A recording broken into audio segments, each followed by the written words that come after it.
Pendlebury back. There's Stevie BJ. He loves the big stage.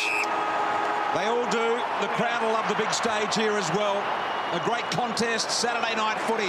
Look at the palm down from West to Johnson, and the delivery to Hawkins, perfect. Well, right on cue. Just said they haven't been winning the clearance battle. They haven't been scoring from clearances all year. That's as pure as it gets. Look at that. That is lace out from a ruckman. You try and do that every time you're in a centre bounce. You probably 1 in 20 or 30 get one perfectly. And you want to How's Stevie J get that space, though? Yeah, that's surprising. No one on his left or right. Hawkins for the first goal of the game in the opening seconds. We'll ride it home. It's got a bend left. Bending. Slid off the post, I think. It did indeed. Well, he's obviously their #1 target down there, Tommy Hawkins. And when they go to him, he wins more than 50% of his one-on-one battles. That's the highest percentage in the comp. Gee, he was lucky there. It was a real dodgy kick from Heath Shaw from full-back. Now O'Brien. Big night for Harry O'Brien, of course, playing in game 150 for him. Motlop. Level ball, quick kick out, Selwood, desperate, love these conditions. A little greasy, Thomas also, bang, and confronts Joel Corey. Taylor, there's the raptor. There he is, a raptor. That's just a bird of prey, so it's any type of bird of prey. Is that right, BT? Thanks, Birdman Richo. Yeah, got on Google. Taylor Hunt's got Dane Swan. Seagulls, MCG trialling the Eagles here to drive the Seagulls away, for those that don't know. Subs tonight, Sheringham, who's debuting for the Cats, and Marty Clark, the Irishman. Reed, the left footer. So Tarrant starting forward, as Das has already mentioned. Off hands here, there's Pendlebury back into this team. Got his body in first, Corey to Taylor. Goldsack been in sparkling touch over most of the year. That one's out of bounds on the full. Looks like Stevie J is the matchup on Pendlebury. Couldn't ask for a better matchup than that. Two guns going head-to-head, and Swan is the man that they have tagged. Josh Hunt down the line. Disciplined fashion. Maxwell able to mark in front of Hawkins there. Well, that's one thing Carlton did really well last week against Collingwood, was they had defensive forwards on Maxwell and O'Brien, and they brought the ball to ground on almost every occasion. They're the best drop-off players in the comp, the Collingwood defenders. Got to make sure they don't take uncontested marks. Yeah, Geelong not allowing Collingwood to switch the play at all, were they? Here's Corey, the advantage is paid now. Cloaked all one-on-one. Here's Tarrant. Got it done against the smaller Motlop. I'm not sure what happened there. Motlop got caught out on Chris Tarrant, and we heard in the pre-game show everyone was backing Tarrant for first goal, and he was just too big then. Just a bigger body on Motlop and had no chance. Not good in the set shots last week, the Pies. Here's Tarrant. 4 goals, 6 last week. Tarrant from 20 out, dead in front. And oh boy. And he's an All-Australian forward in his first incarnation as a Collingwood player. He really knows how to operate well up that part of the ground, but that was always a concern for him. And he really poked at his first one there. Tell you what, his guns have not got any smaller while he hasn't been playing. Massive. Has been doing a lot in the middle room, Richo. Looks pretty fit to me. Andrew Mackey here. Ball out wide, Harry O'Brien strong in front of Walker, who's the other debutant for the Cats. O'Brien delivers deep. Thomas got a good sit here and both hands on it and didn't let his team down now. Tough kick for Thomas. He is a big right to left drawer of the ball, if you like. Hooker. Always a worrying sign for me when O'Brien and also Maxwell take defensive marks and they rebound so quickly. It creates so much scoring from their half-back line. Chris Scott, they would put a lot of planning in making sure that doesn't happen. It just has to come to ground. I'll tell you, if Daisy Thomas didn't mark that ball, Chris Dawes was going to. So a couple of worrying signs early. Marks inside 50 for the Pies. Thomas needs to stick this right at the right post and hope his natural bend of the ball from right to left brings it back. Kick on the way. There it is. Magnificent. Thomas kicks Collingwood's first.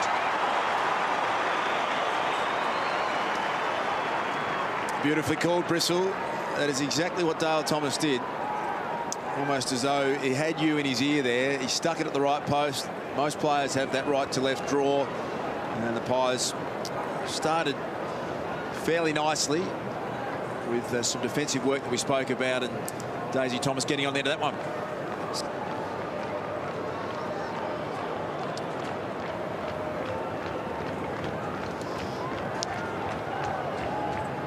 Lively start here.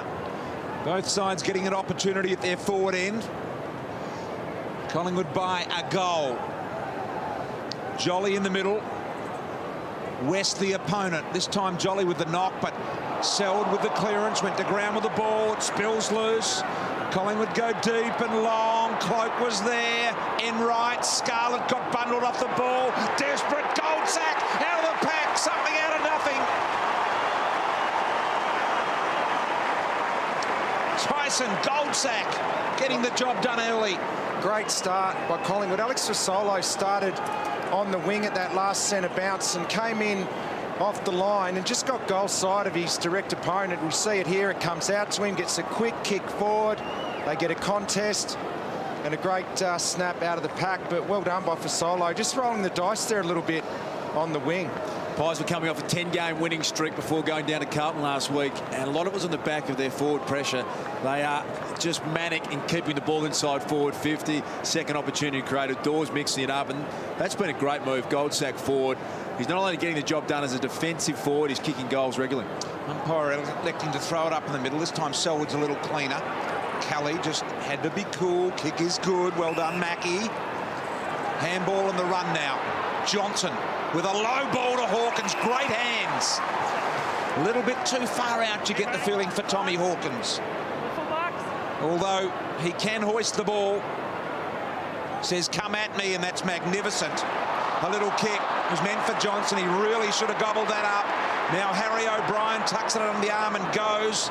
Kick to Dawes wide, pushed out of the way by Scarlett. Around the corner, open space here. Anyone's ball. In there was Walker. Stevie J cursing himself on the back. He just doesn't make mistakes like that. His work rate to get there was incredible, and he might have just taken his eye off it slightly. I reckon he thought the ball was going to be wetter than it was, and he went for the two catcher, one in the air and the one on the chest, and it just coming a little hard and heavy. Didn't need to be. Here's O'Brien again, as you say, to us, marking everything at the moment. BT, you've already touched on that. Harry O'Brien is causing all sorts of trouble. Geelong need to lock that ball in the forward 50, otherwise this happens. He's sure running it out. It's on the back of Harry O'Brien again. Almost in your lap, that ball, Lingy. Collingwood with the run, and Shaw from deep in defence. That's not great use. And yeah, it wasn't the right option there. You can see Travis Cloak on the right of the screen. He hit up at Heath Shaw. He just had to go the short one there, onto the lead.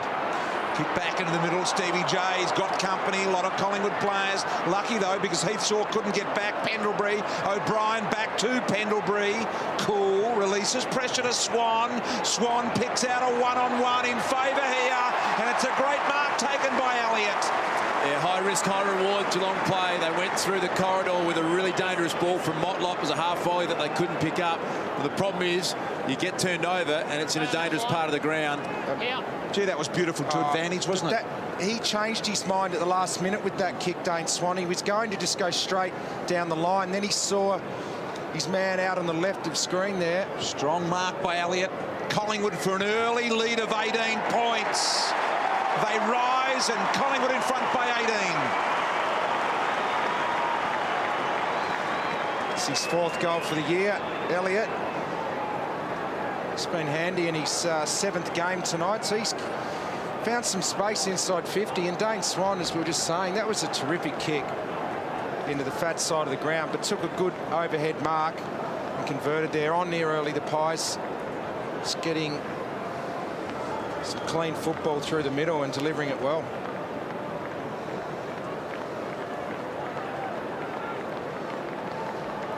We spoke earlier about 10 debutants this year for the Cats. Collingwood have had 7 as well, and they've all come in like that man Jamie Elliott and look like they're ready to play. Just his 7th game tonight, and a good start for him. Beams in an excellent form. Taylor Hunt. Selwood already touched it a few times. Mackie. Andrew Mackie. Here. That's great pressure by Elliott. He caused that mistake, kicked out on the full, so kicks a goal and then follows it up with some good defensive pressure. So Beams just goes wide and deep. Tarrant on the lead again, and he's got it. Just before the boundary line. Left footer, remember. And here they come, presenting Thomas again. They're getting absolutely smashed at the moment, Collingwood. They're rattled. Their defensive structures aren't organised. Geelong, you mean? The Cats, I should have said. And they really need to get into it, Lingy. Others, this one's going to be blown out of the water. And that was Collingwood to an absolute T there. They just forced Geelong to go backwards, backwards, backwards with pressure. They create the turnover and they get another shot at goal. This kick suits Thomas. A little bit short on the distance, though, and a minor score for him. Going to see that contrasting style in play tonight, and Ling, you'll be able to talk about it more, but Collingwood still use the boundary line more than anyone. Number one in the comp for boundary line usage, whereas Geelong saying in recent years, and I know that Buckley thought he had to change the plan this year because Geelong felt, Lingy, that they were very much in control of the way that Collingwood played. Is that right? I think we knew where they wanted to go, but this trick still is you've got to win the footy. If you know where they're going, you know they're going to go long to a contest and hug the boundary line a bit, you've still got to win that contest. As we've seen tonight, Harry O'Brien, Nick Maxwell take marks and play on off half-back. That's going to be damaging if they keep doing that all night. And winning the contest, Lingy, has been a massive issue all year. Joel Selwood is doing the lion's share of it. He averages 15 contested possessions, 4 more than any other Cat. Whereas you look at Collingwood around this footy, you see Dane Beams, he's doing it beautifully. You've got young players that are coming in. Dale Thomas has lifted his work rate. Dane Swan, Pendlebury comes back in. They're just a bit stronger, a bit better equipped around the footy, Collingwood. It's a real worry for the Cats tonight. Bad forecast in the weather here tonight. It was expected over the last 24 hours we get hail and thunderstorms. A bit of light rain here at the moment. I reckon it's affected the crowd a little bit. Here's a 50-metre penalty. Taylor Hunt ran to the mark there, trying to get to Dane Swan. A bit too eager, ran straight through the mark, boys. Well done, Lingy. All over it there, and this will bring Maxwell within about 30 metres of goal, perhaps 25. hasn't kicked a goal this year, Nick Maxwell, only 26. Let's have a look at it here. Yeah, just ran through the mark, trying to get to Dane Swan, as Lingy described. Hasn't kicked a lot of goals in his career, Maxie. 172nd game tonight, only 26 goals. Yep, this for career goal number 27. Maxwell comes in steady, nice. Collingwood have got 4 first quarter goals. Well, they couldn't have asked for a better start, the Pies. Geelong got that great centre clearance, the first centre clearance of the game. Hawkins kicked the first point, and then it's been all Pies since then, and just doing what they do best at winning the ball around the contest.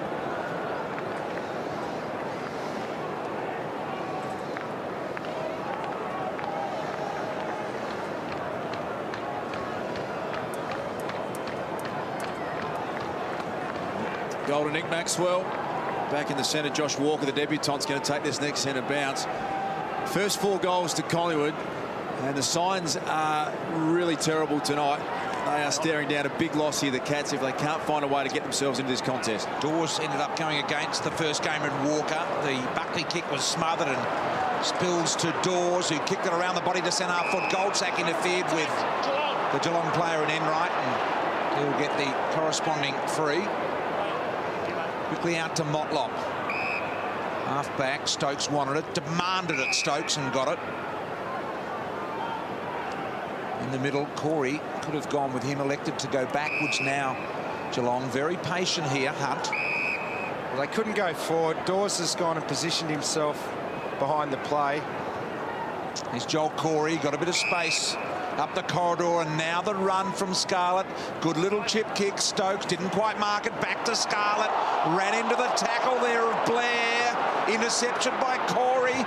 A little bit of a slip. Still light rain falling out there at the moment. And an opportunity for the first game of Walker to get a look at the punt road goals. Yeah, well done, Josh Walker. He took the centre bounce. Chris Dawes was his opponent. Dawes, as Richo pointed out, went and set back up in the hole. And he did the right thing. You've got to go and man up the ruckman. He did that, and as a result, he's been able to lead out and have a shot at goal. For his first goal in footy from 45, and that was a little insipid and offline. By the way, his grandfather, Peter Walker, centre-half back in the 63 premiership side for Geelong. In fact, was very close, I believe, to Team of the Century selection.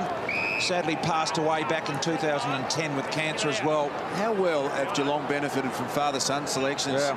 Gary Ablett, of course, Tom Hawkins, a father-son. Matty Scarlett. Yep, has needed to work on his pace in his kicking, I believe, and has worked really hard on those areas. You're right, BT. He works extremely hard. It's great to see him get an opportunity. He's a great kid and just works his backside off. So hope he goes all right tonight. Selwood drives it. Hawkins got the jump.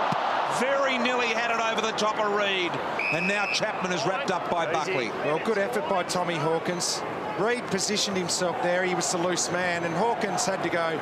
Pouring rain. 3-on-1. Look at that. Got the head of Reid and had a really good look at it, didn't he? See, that's a great shot, that one. He had 2 hands on it, Tommy. He'd probably be a little bit shattered he didn't mark it in the end. That would have been a fantastic contested mark. Magnificent camera work there, and Hawkins looking lively. He has a bit of a bo peep at the screen himself there. Yeah. Richo style. Nothing wrong with that. You used to do that a lot, Richo, you did. If they had screens in your day, you would have been all over it. Pendlebury, go on, give us the next gag. Sepia, it was in sepia. Opportunity now at ground level. Geelong's free here. It'll be Guthrie. Cam Guthrie, boy into the Calder Cannons. Footy factory there as he drills this into the corridor. Perfectly done to Stokes. There's a beautiful ball inside 50. And looking at the Geelong side, I'm trying to work out where they can get back into it, and the depth just isn't there that they've had in the past. So you keep looking at their superstars. Steve Johnson, he has to turn on a big performance tonight. They've got to get a heap out of Tom Hawkins. He's got to deliver for them. Corey Enright in defence, Matty Scarlett. They're going to need more than ever from their absolute guns. In desperate need of a goal, the Cats. Stokes comes in and does not let them down. The first to Geelong at the 16-minute mark.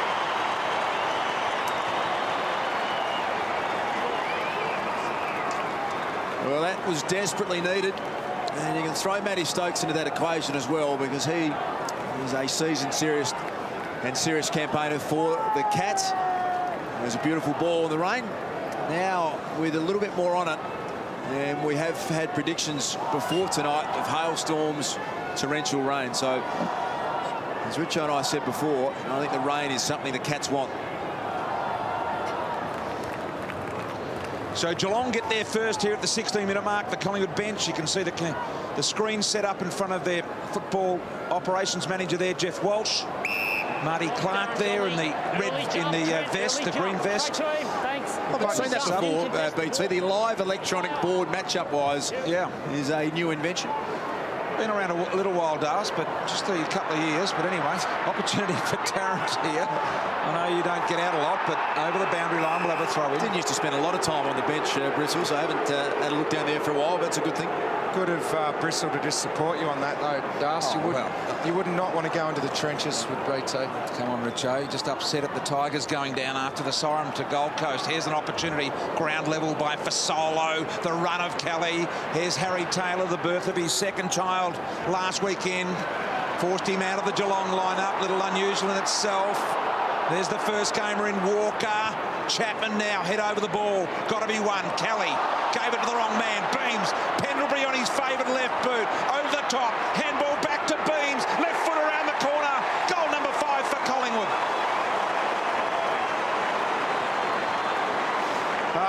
Great vision by Scott Pendlebury. He grabbed the ball on 50 there. I thought he was going to have a shot and blaze away. Some pressure came onto his leg. He had the ability and vision with his hands to get the ball over the top, and in the end it ends up with Beams, who's been a really handy goal kicker this year as an on-baller.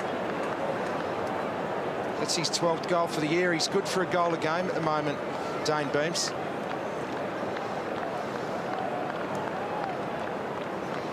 Scotty Pendlebury back in the side tonight. Have a look at the decision-making from him. About to shape to kick, and then that sweeping handball. You can't teach reading the game like that, and it was just sensational to watch.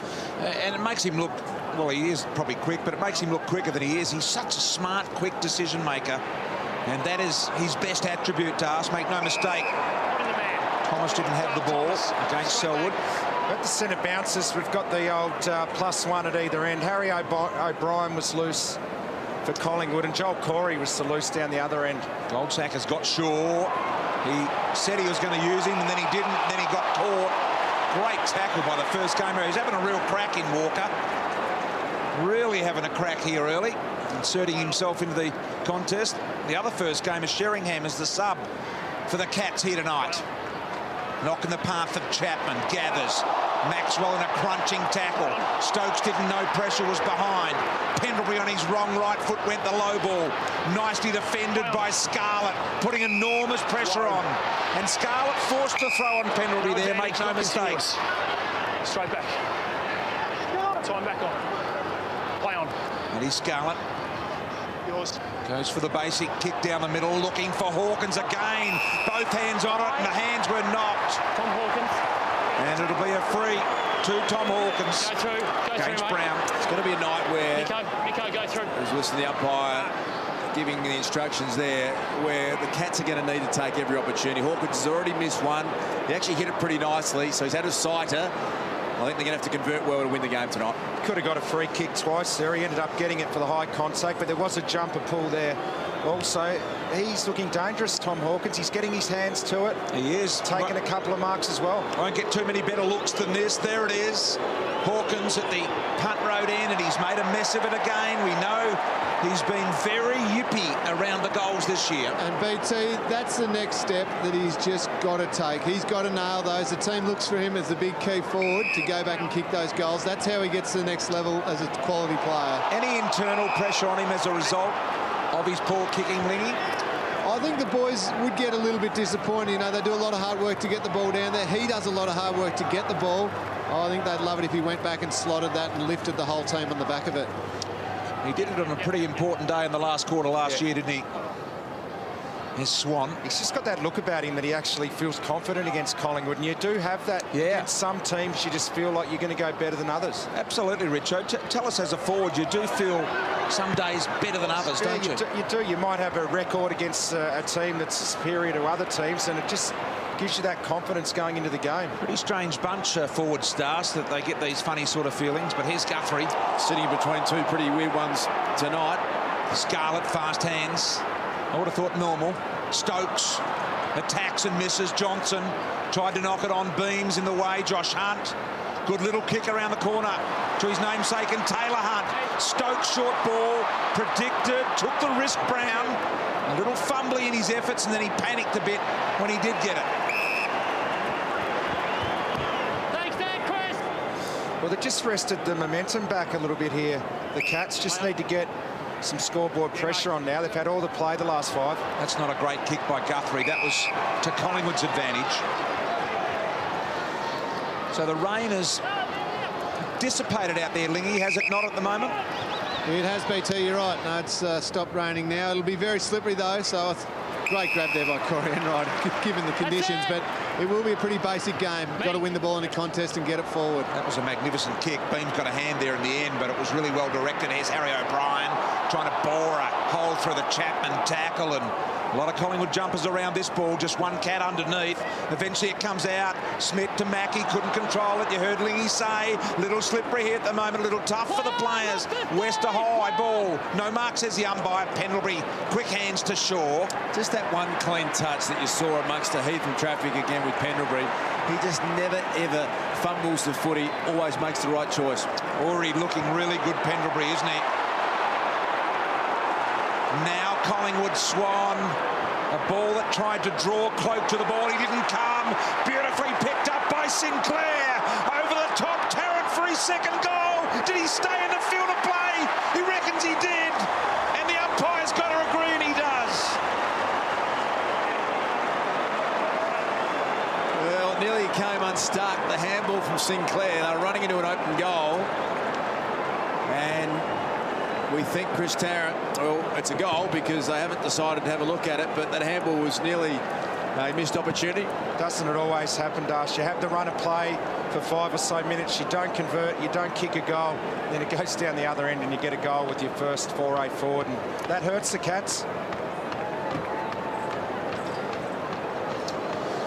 I mentioned Tarrant's second goal. Of course, he missed that easy one. It's in actual fact his first, and what a great look from the cameras there, mounted on the goalposts.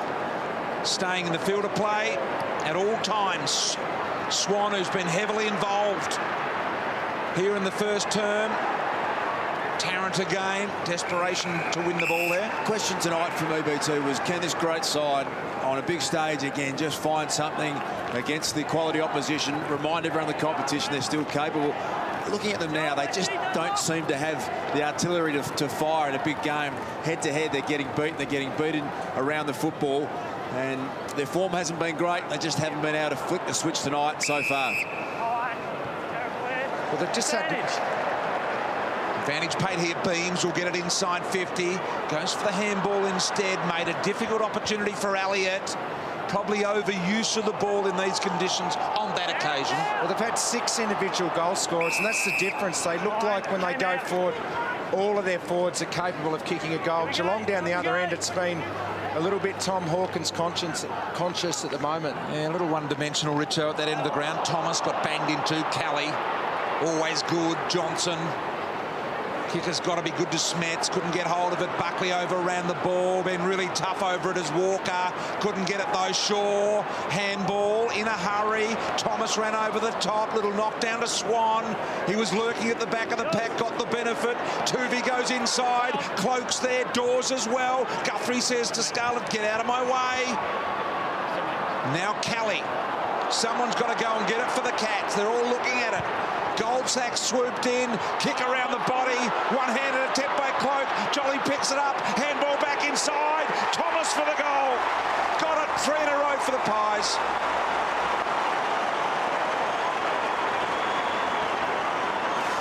It's his second, Dale Thomas. Well done, Travis Cloak. Then he competed, kept the ball in the vision and the path of Jolly, who ran onto it. And that was a great decision by the big man. He didn't blaze away, didn't try and kick, you know, the banana goal, the miracle goal for the big man. Saw Thomas on his left, handballed it out and kicked an easy goal. They're on fire.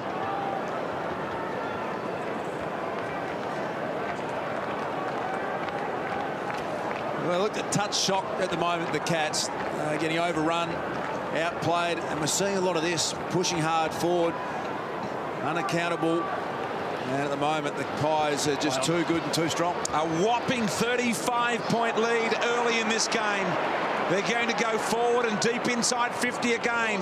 The Thomas kick, read this time by Enright. What do you do, Lingy, if you're the Cats out there at the moment?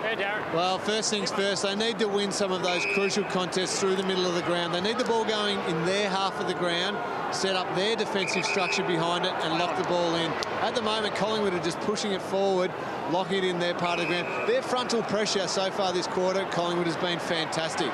Forcing them to go backwards every chance they get. West Christensen involved in the initial start of that play, and West at the completion of it. Well, that was a typical Geelong build-up. They came through the corridor with precise skills and maintained possession. West gets a shot on goal, but that's what they do so well. They love to use the corridor, the Geelong Footy Club, and he has to kick this goal, Trent West. Just before quarter time, they need this just to stay within some sort of touch. Yep, just over 2 minutes remaining in the quarter, Richo, and a chance for their second goal. West is going to have to kick it beyond 50. Has he got the journey? He's got the accuracy. I think it's there. Geelong get their second goal of the quarter.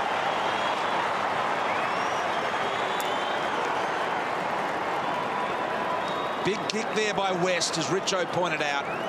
With just under 2 minutes remaining in this first quarter. And back to a 29-point margin now. And that is certainly a step in the right direction for the Cats.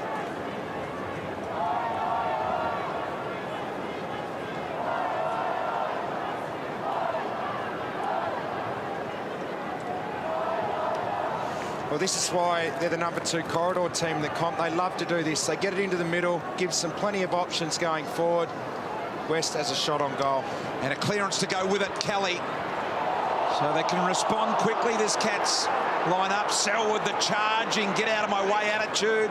Johnson around the body, and all of a sudden, in a matter of minutes, Walker will get another opportunity from a similar position to where he had the last. Hard to articulate properly how good this kick is. Have a look, under pressure, backing away, around the body, to the perfect side of a leading forward.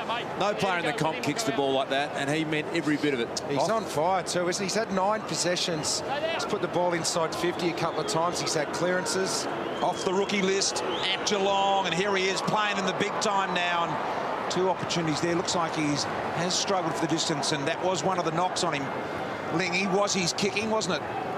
It was a bit BT, but it's something he's worked pretty hard on. You certainly wouldn't call him an elite kick at the moment, but it's great to see him getting the ball in his hands. Buckley down the line, a concerned Nathan Buckley looking on there before. Guthrie, a little hand there, that was important. Corey's handball went straight to Fasolo. Fasolo to Sinclair. We've got 50 seconds remaining in the quarter. Josh Hunt's there as well. He's got support and did it nicely. This kick has to be perfect, Scarlett. Gee, they just look like they're getting him on the transition, Collingwood, when the Cats turn it over around half forward to the middle of the ground. They just look like they're going to score every time, the Pies.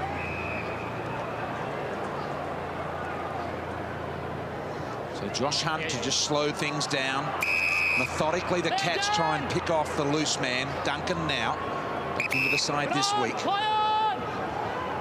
Just under 17 seconds to go in the quarter, so I think they've done enough to stop Collingwood scoring again as Reid. Fumbling Mark, well, they may not have. If Brown can get this inside, there's time from Mark. 5 seconds, an opportunity for Jolly to get high. He did, and he'll get a look here. Darren Jolly. That was it, BT. They forced the Geelong Footy Club. Just have a listen to what the umpires got nothing for us. He forced them to go down the line. Geelong don't want to do that. They want to come into the corridor. That is Scarlett nodding in agreement with the umpire. Yeah, I think you got that one right, he said. And they turn it over. Ben Reid takes that intercept mark on the wing. He gets that quick release handball off and puts them under the pump.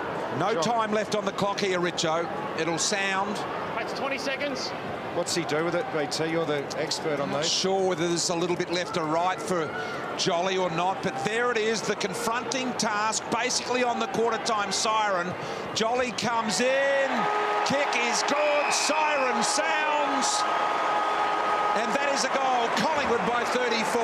That equals Geelong's worst quarter against in 2012. The Pies have kicked 8-2-50 to start the game and have blown this one right out of the water. It's on here at the MCG. Quarter time, big crowd, big game. What have Geelong got left? They're down by 34 at quarter time. All my life I've been searching for something. Something never comes, never leads to nothing. Nothing satisfies, but I'm getting close. Well, Lingy hit the nail on the head. It's the midfield turnovers at the moment. Collingwood are forcing Geelong to cough it up in the middle. Intercept marking from Reid and O'Brien, and they're going forward and scoring heavily. Get this second quarter underway. A big margin, 8 first quarter goals in slimy conditions for the Pies. There's some cracking in for sure. Here's Taylor Hunt. Geelong kicking to the right of screen in this second quarter. Mine. Started with the loose at either end here in the second term, and the Pies will be very happy that he's Shaw just to the right of this contest. He's the loose, and he plays that role so well. We know how much he sets up from that role. And Guthrie is the loose down the other end. You're probably back Shaw to have a lot more impact, Das, wouldn't you, on that one? Corey, just outside 50, not sure what to do. We'll have to kick it to a contest in the end. Put it to the advantage of Hawkins nicely. Used his body well. And Sidebottom, who hasn't really got involved in this game as yet. There is Heath Shaw, the loose man in defence. And looking at this game tonight, BT, and you're trying to think, what can this Geelong side do to pull off a big upset win against a very powerful Collingwood team? And Chapman from 45, sure will get back. And just couldn't quite mark it. The point I was about to make, the massive personnel changes that are no longer there in the great Geelong sides. Obviously, Cameron Ling is working for us on the boundary. Jimmy Bartell's not playing tonight. Brad Ottens is retired. Ablett was such a part of that side. Darren Milburn retired. Podsiadly not playing. It's a massive chunk of what was one of the great sides, and they're trying to get the job done with a heap of different cattle. Stevie Johnson mauled, kept alive. Cats go forward. Brown takes the mark. You can see Sidebottom running out towards us here. Hasn't actually touched the ball yet, Sidebottom. He's got the big donuts in the first quarter, Richo. Play on. Yeah, you never really want to get donuts, but no. I'm sure he'll get some by the end of the game. Swan. But that's the strength of theirs. Someone can have an off night and someone else will step up and do the job. Sure, the penetration in the kick not so bad. And Travis Cloak, this is only his second possession. He hasn't had to kick goals early, and they've kicked 8 of them. Down to Tarrant, who looked a worry for the Cats in the first quarter with his first game back in a while. Here is Sidebottom, the man we speak of. All of the ball didn't go out of bounds then. Was that a correct disposal? I'm not so sure. And now Motlop, funny little kick wide and finds Taylor Hunt. That kick didn't go more than 3 metres then. Yeah, that has paid a mark. See, they always try and play on inboard like this and get the ball into the corridor. They've opened them up a little bit here. Found the space with Enright here. He wanted to get it to Selwood, couldn't quite get it there in the end, so he just went long. Hawkins got his man under the ball, did well Brown with the thump away, and now it's a ground level ball to be won. Beams, driven into the ground, Johnson, and he'll get a free within 30. He played that superbly, Stevie J. Got himself low and hard and underneath, and just a little shove in the back, and Buckley was clumsy in the end, fell into him, gave the umpire no choice. Have a look at the choice of kick here. The right foot banana instead of the drop punt. That is drop punt territory for me, Richo. I know he's different and he's very good at what he does. That's a drop punt every day, but if you don't feel comfortable kicking it... What about with the bit of rain and moisture? Does that make it harder to get purchase on the banana from that range? Probably didn't need to do it on that occasion, did he? Here's Reid. Goes straight down the middle to Jolly and West. Knocked down in favour of Blair. Didn't try and pick it up in the wet conditions. Guthrie came through, did really well. A little flick throw there from Guthrie. Nicely spotted by the umpire, and Blair's ball. Tarrant looking to get away, and he's on the loose now. Blair ignores the lead. Tarrant comes up the middle. Kicked it too long and deep for him. Harry Taylor with the punch away. Goldsack runs onto it. Left foot around the corner is very good. Very impressive from Tyson Goldsack. Well, that's his second goal, Tyson Goldsack, and he's reinventing himself in this forward role. He's got great work rate. He's getting on the scoreboard. He puts good pressure on. He can go back if needed to. He's one of those old-fashioned utility-type players. He can go anywhere that's needed to patch up, but he's starting to make a little bit of a name for himself forward.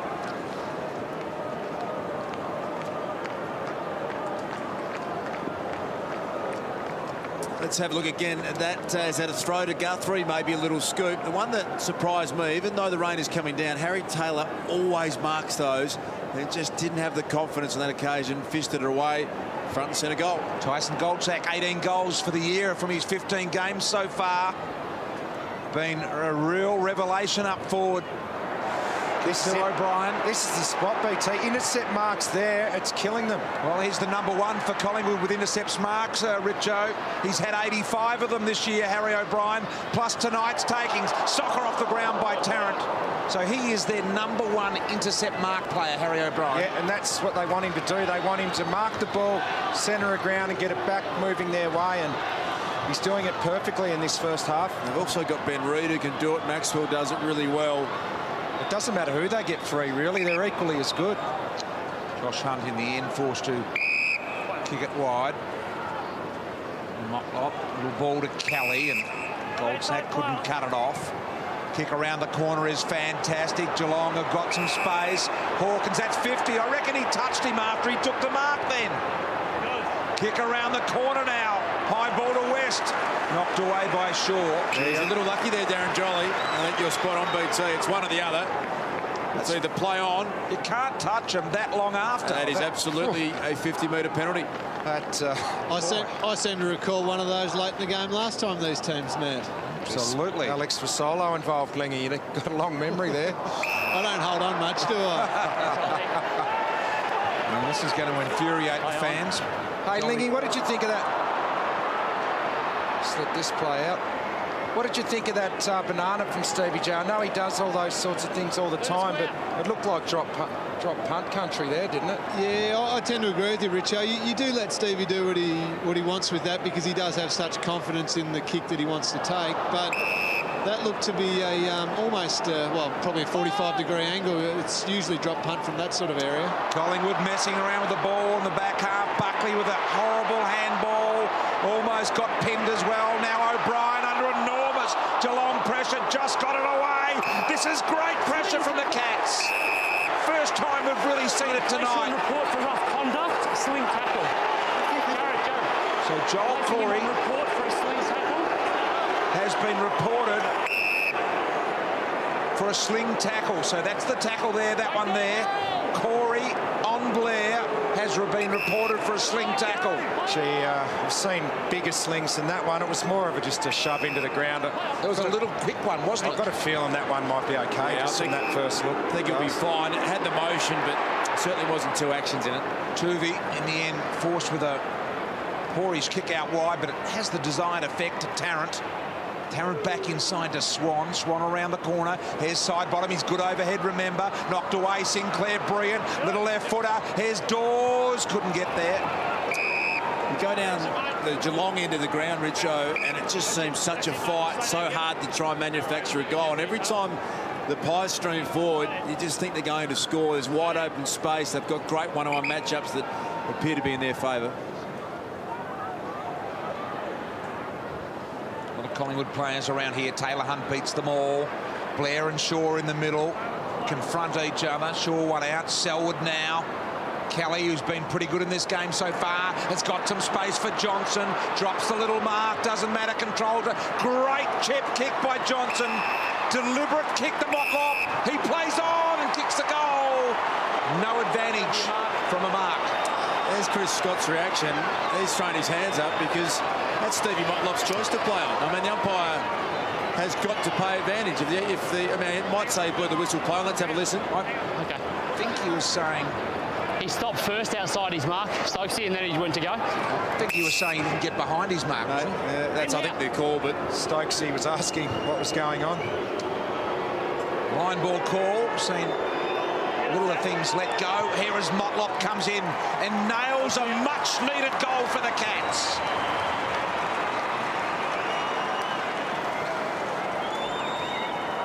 Well, Motlop, he's in good goal-kicking touch. That's 6 games in a row that he has kicked at least 1 goal in each game. So he's becoming a consistent goal kicker in that forward half. Stephen Johnson, he's the best player out on the ground for the Cats at this stage. Just summed that up beautifully. Had the poise, put it into space for Motlop absolutely beautifully.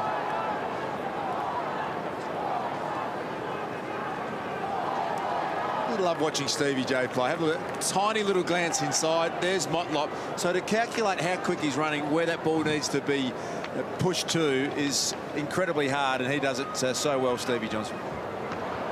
Pendlebury sharking the knockout. Goes long and deep. Tarrant got a lift over the back. Corey aware and alert. For those that just tuned in, just been reported for a sling tackle. Boys don't reckon he's got too much to worry about.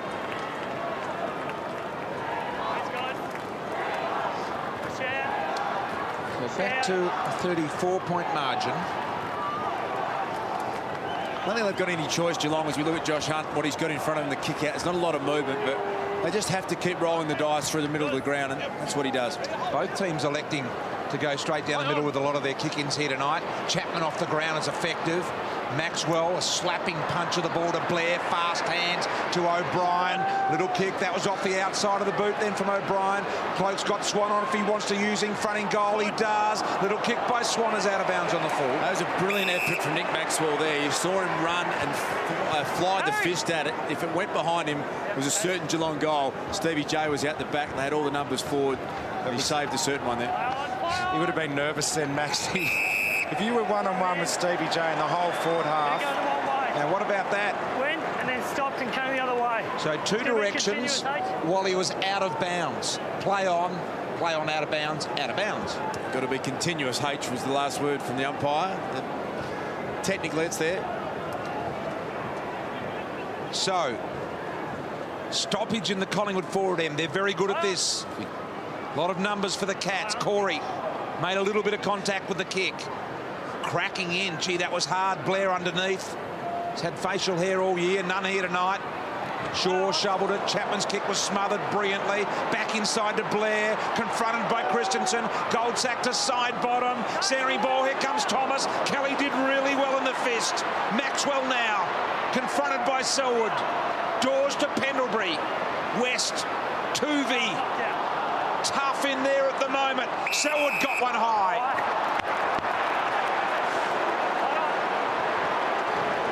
And a beautiful kick by Selwood as well. They've spread well here. The Cats have got to keep the ball moving. Walker to Duncan. Duncan now out in front.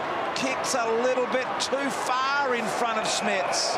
Billy Smets ran about 300 metres as hard as he possibly could to get that one. He just needed that kick to be better from Mitch Duncan. Yeah, well, they had the press on Collingwood. They had them locked in. Selwood gets that free kick, and then they were out. Knock out of the hands of Brown, keeps it alive. Kelly with a high ball, hasn't got the distance. Won't be a mark, I don't think. Blair, do they concede? No, cool. Swan, sneaky. Pendlebury on the outside of the inside. He makes great decisions, doesn't he? And I think this will be a concern for Chris Scott, is just how easily Collingwood have been able to waltz out of this defensive half of the ground. They look dangerous on the forward movement, Geelong, when they're attacking through the corridor. They've got to keep it in for longer in their forward 50. Spot on, Luke Darcy. I reckon there might be a 50 there, but you're absolutely spot on, Darcy. That ball cannot come out from so deep in Geelong's forward line so easily. Have a look at this 50. He was already off the ground and committed before the mark was taken. How can he stop? You can't stop mid-air. You're asking players to second-guess themselves, aren't you? That's too harsh. That is tough for Joe. Good pick up. Here's Cloak, tries to fend off the end right tackle. Little soccer again by Tarrant. Scarlett, a professional, will concede here. Never known anyone to be able to jump and stop themselves in the air, BT. No, it's a good point. I actually think it's impossible. If you're both off the ground at the same time, it's got to be. Yeah. You know what I love about that combination? That was Scarlett, Selwood to Stevie J. They are just going and going and going. They're going to take risks, not going to give up, and they're going to try and score every time here, the Cats. Haven't seen too many changes of the direction made in the air in recent years, Richo. Here's Smets. It's impossible. 52 metres out, the man on the mark. Smets top of the square. West is there. Punch away. Shaw on the line. He's able to charge away. Can he find anyone with a kick? Harry Taylor is going to beat Tarrant to the ball. He's got a little bit of time and space to pick up. The fumble with the slippery ball. He did well in the end, Harry Taylor. I think it was Mackie around the corner, but Shaw again has been dynamic in this game. Yeah, one of their other problems, isn't it, getting outmarked in defence. We've seen O'Brien, Shaw, Maxwell all take defensive marks, and then this part of the ground that we're talking about, got to try and put more pressure on here. Gee, Buckley and Fasolo really mounting a campaign to take that mark, and in the end they made a mess of it. West now back in the Duncan direction. He's got time to look, sees Hawkins and did really well. Hawkins could have gone to Motlop, elected not to. Too tough in the wet conditions to nail that. From 52 he sprayed it badly to the right. Gee, I reckon Andrew Mackie had run down to the fat side of the ground there and maybe might have been the option. You'd be pretty happy if you're Nathan Buckley. Dawes and Cloak are yet to take a mark between them. It is a drizzly, wet night out there, but if you've got 9 goals on the board and your 2 key posts haven't taken a mark, things are going pretty well for you. Those things called posts are really worrying Tom Hawkins now, aren't they? Very much on his mind. Yeah, confidence is shot. His goal-kicking action at the moment looks horrible. Gets inside your head, goal kicking. Yeah, does a lot of permanent damage, Richo. Yes. Not to mention the posts. We won't go into that again, but they're very high. So throw in here. Pendlebury takes a little spell there, BT, and it might seem like a small thing. I feel as though the Cats have at least been able to halt the momentum. They just need a little bit of scoreboard result for their work. At least here they have had it trapped in their forward half of the ground for a little while. 12 touches for Pendlebury. He has that spell. This man here, Shaw's getting a stack of it as well. He's had 14 touches. It's just greasy and annoying out there for marking at the moment. Travis Cloak normally would probably take that mark there, but just wet enough to affect the one grab marking at this stage of the game. Touches than anyone else on the ground at the moment. Heath Shaw for Solo. Tarrant's got space here. Now, the ball was not kicked in front. It gave Harry Taylor time to hunt him down.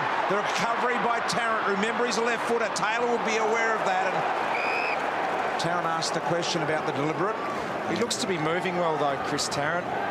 That ball just wasn't out in space enough for him, but he had a 3 or 4 metre lead on Taylor then, and the ball held up. Pretty handy inclusion, isn't it, to throw an All-Australian full forward back into your side who's played in defence, with Dawes not really playing at his all-time best. It's a brilliant ace up their sleeve, Collingwood. Well, the more big guys they got back, and Brown, of course, as well, that means they start to get some big man pressure on Dawes and Cloak in terms of form, Das. Yeah, they're going to rely on beneath. They're going to rely on Jolly a lot to do the bulk of the ruck work, but he loves the work. Just get a little pinch hit every now and then as we see a free kick going the Cats' way. I don't see that as a big issue for them. And so long as Jolly stays sound, I reckon Tarrant forward is a brilliant inclusion. Stokes, the lovely kick into the middle, looking for Enright, couldn't hold the mark for Solo with just a little bit of a foot fake there. Kelly trying to work it to Hunt. Hunt a little knock on. Guthrie overrunning. Likewise, Tuvey. Almost a throw out the back door to O'Brien, and Mackie sets himself. One of only 2 players in the Geelong side to play every game is Mackie. The other being the big man West. Dawes to Blair. Blair short ball, good kick, Sinclair. A little too far out, I would have thought. Puts it to the top. Cloak's in really good position here. Harry Taylor did well to knock it away on his second attempt. Now Cloak has been given an opportunity to clear it, kick around the body. Enright's got to go at it, and he did. Did it well, Enright, then. Trapped the wet ball. Kick is good to Smets as well. Maxwell, so Collingwood applying the pressure here at the moment. Fasolo protects the drop of the ball and took a very good mark in the end. Well, this is the difference in the game. Das and Lengy were just talking about Geelong's inability to lock the ball in and get multiple inside 50s. That's what the Pies did on that occasion. They set up well behind the football. It comes out. They get a quick kick back into the forward line, and those rush kicks around the corner like that. Just his body position there to protect the drop zone of the ball against West was very, very clever from Fasolo. You keep banging it in, you're going to get marks eventually. Basically directly in front. Fasolo's kick is on target as well. So the Pies by 40 points.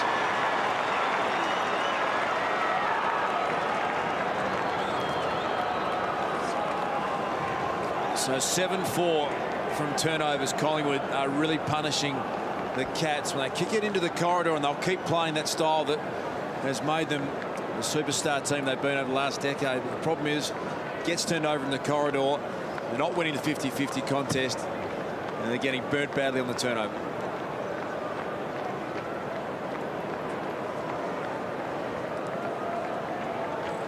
Fasolo kicks the goal, has a spell. Mickey DeGina in the back row there, one of the fitness guys alongside David Butterfin. And a look from the southern stand side of the ground. Trent West, beautiful knockdown. Swan got in the way of it, though. Seem to have unbelievable numbers at the contest at the moment, Collingwood. Pendlebury. Selwood working hard as always. Smets was spoiled there. Side bottom and Johnson go one-on-one there. Pendlebury, little quick kick, it was good to Blair. Another little gimme. Dawes feeds the handball to side bottom. Left foot chip, Cloak's got to come. And he does with some force. Badly handled, nicely recovered though. To side bottom, deliberate kick to Goldsack, and he dropped the tiddler. They didn't punish them on that occasion, the Pies, but you know, those 50-50 balls, we saw one at centre-half back. At the moment, they're all being won by Collingwood. 7-4 from turnovers Collingwood have scored so far in this game. Swan to the left foot of Pendlebury. Sold the foot candy beautifully, straightens up, and just the behind for Scott Pendlebury. BT, you called it perfectly just before. Collingwood are getting those numbers at the ball, right at the contest, winning those crucial contests through the middle of the ground, just pumping it forward with what are basically ugly entries. But on a night like this where it's a bit slippery, those ugly entries are very, very dangerous. That's the mark. Yep. Johnson working at both ends. Christensen, lovely kick to Josh Hunt. That was a brilliant kick. Hunt let him down with a drop of a chest mark in the end, but threaded the needle. Side bottom. Beams has got to go. He did. He didn't go for the mark. He tried to knock it forward to Sinclair. Duncan avoids the tackle. Lovely handball. Under enormous pressure. Selwood's kicked at Chapman. Here comes Swan. The numbers did it for the Cats on that occasion. Taylor Hunt. Little handball back inside. Shaw straight through the middle. Gave it to Swan. Swan's got Beams on. Couldn't keep his feet. Guthrie. The Cats are persistent in attacking through the corridor, and they will. That's the only way they know. Why wouldn't you? They've won 3 premierships. They've been one of the greatest sides. They are getting turned over every time in the corridor by this big, strong, tough Collingwood team, and then they're getting scored against routinely. 7-4 from turnovers. The Pies here tonight. Pendlebury again over the top to Shaw. Shaw to Dawes. He got down low. And I know this is a pretty tough kick in the wet, but he has got a great action. Sorry, Lingy. Das, you say that the Cats keep doing it. It has served them so well over the years coming through the corridor. But surely you adjust to the conditions. You know that a kick that's not 100% perfect in these conditions is going to get turned over. Maybe they need to go safer and adjust to the conditions. 2-9 from set shots. There it is in 2012 for this man Dawes, but he has a very nice kicking action. That one straight through the middle. Dawes has found the pocket. That's a beautiful kick.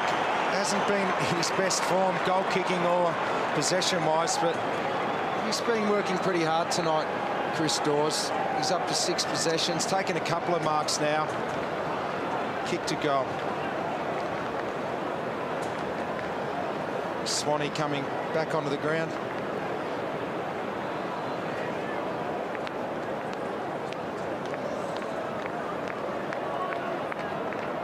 You love this action, BT. Talk us through it. It's just very clean and simple. It's very straight and direct, and fundamentally he's not trying to overkick the ball. It's a nice clean drop. He's got good ball to foot coordination, and it's just simple in its design and looks so clean and effective, and he has been a very good kick at Collingwood now for a long time. He's had a little ordinary run over recent time. A lot of talk that he should be out of the side, Chris Dawes, the back of his form, but when the function of their forward line is so good, you just keep playing him. He works hard. It'll turn around eventually for Dawes. Harry Taylor. Nearly another turnover in the corridor. They're going to keep persisting. Kelly's been called to play on. He's got Mackie short. He goes to Enright, who's standing basically alongside him. Gee, he had Duncan on wide. Couldn't get it there, so he goes the one-on-one to Hawkins, who did well in the body stakes. Couple of jiggles. Couldn't hold it. And Shaw just gets it out of the danger zone and has found the touch. Collingwood players appealing for deliberate now. Scott Pendlebury going down to the rooms, might go down to Doc. And what do you reckon, Doc? I think he's just going down just for a brief visit to the gents. It's Simon Buckley's off the ground with a bad hip, been downstairs for 5 minutes, Brian. For Solo. Christensen. Mackie now and Johnson trying to combine. Funny little kick, inventive kick in the end from Mackie. Stokes now confronted. Selwood, did he cop it high? He went down. The umpire didn't pay it. And Selwood not happy. Let's have a look at it here. Oh, I think he handled it pretty well, Nathan Brown. I don't think there was a free kick in that.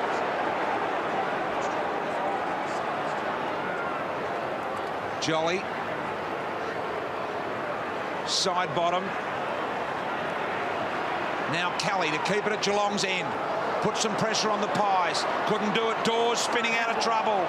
Looking for an opportunity in there was Elliott. Quick clearance. Space. One-on-one again. Cloak and Lonigan. Kelly mops it up. With a little handball to Enright.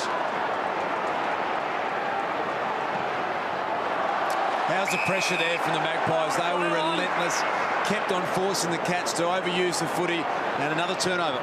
Beams pumps it in long. Tarrant's there, Cloak's there, so is Harry Taylor amongst them all. That's been the story all night. The Collingwood are just swarming all over Geelong, forcing them to handball, go backwards a lot, create the turnover, and then they're pumping it forward. It's very impressive at the moment. See Travis Cloak there, does it? That's the first time I've seen him without a glove on for years. So he's normally got a glove on, but he's taken it off tonight. Here is Reid. Goes inside. Swan dropped the chest mark in the end. Trying to go and get it again. He's the leading possession getter on the ground at the moment to 20. Dane Swan. Little kick there by Johnson. Scarlett. But look who's there. Maxwell. He's got Goldsack wide. Chapman did well to not infringe. Kick around the body, and appealing for the free there was Maxwell. I suggest he'd run after it and get it. And umpire said deliberate. He's got in the umpire's ear there, Maxwell. He talked him into it. Oh, that's and it was tough. still in the field of play for a long, long time. 50-metre kick, and it just made it over the touchline. And I wonder if the umpire realised it's a wet ball out there and it's a little bit slippery. So there's the reaction from Paul Chapman. He just can't believe that that decision was paid. The umpires will go to the DVD at the start of the year and they'll say, we're going to pay them in that circumstance, but that's harsh. It's true, Andrew Mackie goes to ground. Blair. Kelly comes charging out with the ball. Did well to get a handball away. Stevie Johnson tries to tap it down in favour of Selwood. Geez, tough, isn't he? Look at him in there like a little raging bull, and he got it out. And the umpire was going to pay advantage. He has, in fact. We heard him say advantage. Christensen, great little kick around the corner. Stokes, a nudge, says umpire Brett Roseberry. Let's have a look at this on replay. There's not much more you can do there apart from use your body. Maxwell jumped early. Yeah, you're right, Dust. It's really tough to use your body at all now in a marking contest. It was if you extended your arms and hands in the back, but now you can't use your hips either. Enright marks, goes for home, missed to the right. Just getting back to your Travis Cloke point, Richard, it's an interesting one, isn't it? On a night where you reckon you would wear a glove, he has gone without it. He's only had the 4 disposals. Might want to get back to it. Yeah. So a big first half for the Pies. They lead it by a whopping 46 points at half-time. But they are playing the reigning premiers, and they are at the moment at a half-time score of 3 goals, 8-26. Heath Shaw not happy, talking to his own teammates, expecting high standards of each other. He's never happy, Heath Shaw. He's always giving it to someone. His second best possession getter on the ground, still not happy, as you say, Das. A big half coming up. Heath Shaw talking to the skipper, Nick Maxwell, there. That man there is trying his guts out at the moment. Stay with us, plenty more on the other side of the break. Collingwood 11-6-72, lead Geelong 3-8-26.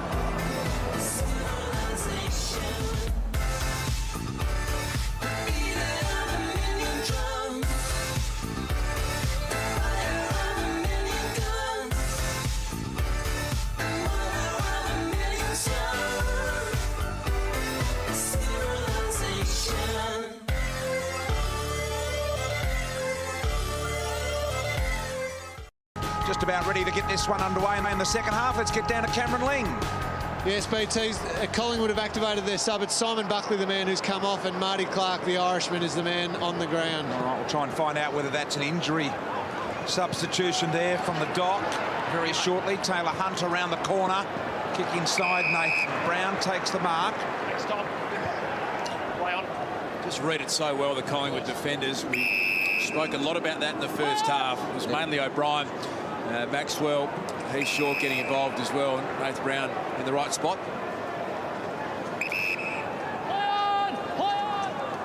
Fasolo was going to go backwards, couldn't because Reid was manned up. In the end, down looking for the contest. Head over at Corey. Well done. Enright was there as well. Blair, Mackie pushed it forward. Johnson was hard at it. Gee, I reckon a clash of heads there. Collingwood player come off second best. I think it's Beams, is it? Behind the play it is. Duncan in amongst it. Maxwell, ball dribbled out the back. Now Jolly tries to get it. And it was Beams that collided heads there. Let's get down to Doc and find out what that sub is all about as we see the clash of heads there. Doc, Buckley off.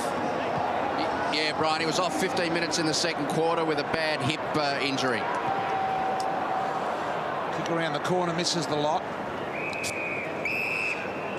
Well, the start of this second half, it is a one-on-one battle. You look behind the play, Collingwood haven't got a loose player, so it looks like Geelong are going to try and make it more one-on-one in this second half and stop that intercept marking of the Pies. Taylor Hunt to Mackie. Maxwell. Hunt, Kelly now.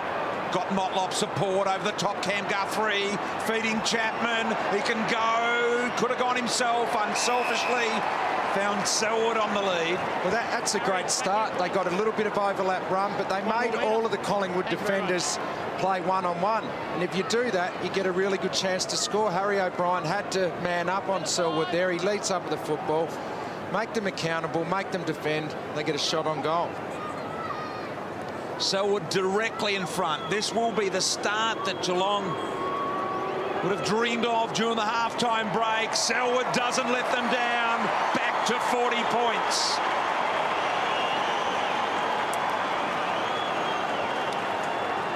What a ripper that man is. You just love everything that he does on a footy field.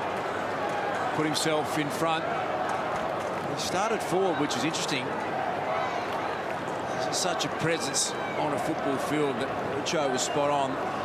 They had to pick him up, and I like it. You'd love to see him in the middle of the ground and forward, but they've decided to start him at half forward.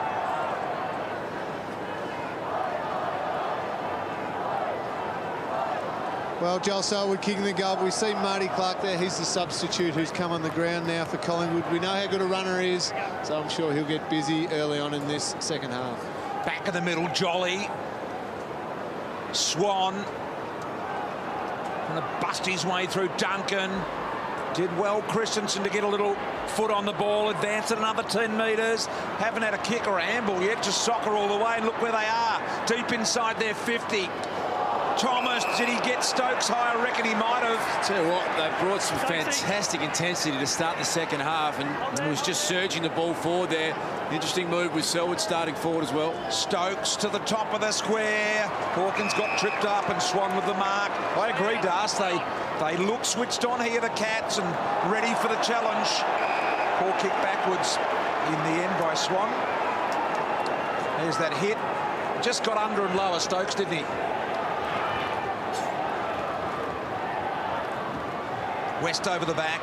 Guthrie to Johnson. Very, very capable for here for Stevie J. Soccer off the ground. Selwood. 2 in a row for the Cats. Let's listen.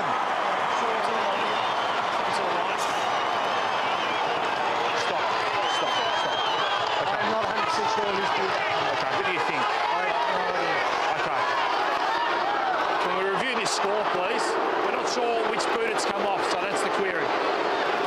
Well, look, Heath Shaw looks absolutely certain. Selwood looked pretty convinced as well. Let's have a look from our camera here. Looks like a Selwood clean boot to me. That looks very clear cut. Straight off the boot of Selwood. Good angle. The goalpost cam in action. We're just going to wait for the review. Well, hang on. Side bottom is there as well. Inconclusive, I reckon, that view. Shane or Brady, can I do the review? I reckon that one's probably a bit clearer, is it, or not? It looks 100% to be a goal to me. Selwood had no... Side bottom is claiming he kicked it as well, though. Have a look at the Collingwood players appealing. Yeah. Look at this. All 3 of them went up simultaneously. They didn't have time to think about it. Look, watch this. There's the foot. Side bottom doesn't get near it. You sure it does? It's come off, John. How sure are you?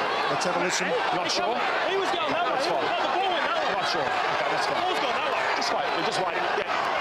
Yeah, but if the angle's right, the ball's coming this way. Side bottom's doing that. Yeah, but he's not sure, so I have to go for a point.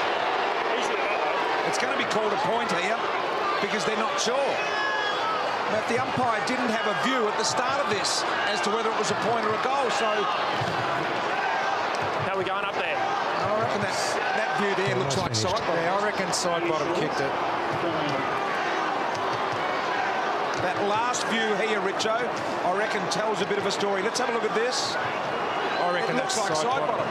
I And you know what? Retract my first statement. You're right, that angle is a better angle. And that's the benefit of having the camera on the goal speed. The other thing was the Collingwood players all went up as one. And I think Heath Shaw's explained it the best. He won't shut up. Inconclusive umpire's call, please. Inconclusive. I know how important it is to get the right decision, boys, but it's got to happen quicker than this, surely. Point it is. No, it was Heath Shaw telling the umpire the ball went the wrong direction. It came off still by side bottom's boot, and I think they've got it right. I'm with Lingy, though. Gee, it took a while, Lingy. It took way too long. I don't know if we want the game held up for that long, do we? Took a while, didn't it, Richo? Beams around the corner. High ball down there towards Cloak, and Lonigan worked him under the ball, just got rid of it in the nick of time. Do well, the Cats, to get it over the boundary here. Saw why they tried to keep it alive in the end. Pendlebury, little kick. Cloak, knock on to Sinclair. Pursued by Corey, kept it alive with a soccer now, Hunt. A really important moment here for the Cats, because they've come out breathing fire, and they were an inch away from 2 goals to Selwood. Got to make sure they put a couple of goals in a row on the board here if they are to mount a challenge. Blair wide, and Beams there. Goes inside looking for Solo, couldn't get him. Swan, handball wide, ball close to the boundary line. Beams keeps it alive. Now Cloak's got a running jump over the top here. Went early over the line. And I'll tell you one thing about that match, or that scoring review system, is the goalpost cams certainly helped, didn't they? They did. They were better than some of the camera angles we've seen over the recent months with the review system, but it still takes a long time. Collingwood pressing here at their end of the ground. No clear winner out of this. And cross it through, boys.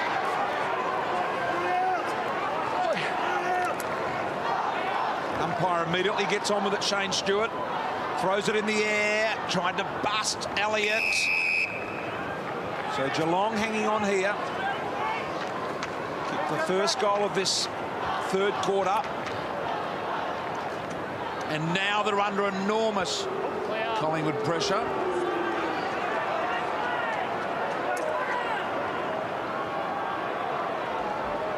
Yeah, thanks, Chris. Hunt again, as he's done most of the night. He's gone with a barrel there. Kicked it almost to the middle. 5 metres short of the middle. Hawkins the mark. Open space, Guthrie. He's got 10 metres on Reid. Picks it up, needed to be clean. He was. Run out of tarmac now. Chapman's in great position to mark. Bold play from the Cats. Great barrel from fullback. That was superb kick from Josh Hunt, and they, with a poor bounce, made it a little more difficult than it could have been, but they steamed forward, and this is a brilliant start for the Cats. If they can kick the first 2, we're back into it. Consecutive goals on offer. Was goalless for the first 3 games of the year, Chapman. He's kicked at least a goal for the last 10 matches that he has played. And here he is with a real important one to get it back to a 34-point margin. It's not difficult. Chapman is very, very good at it, and he likes his work.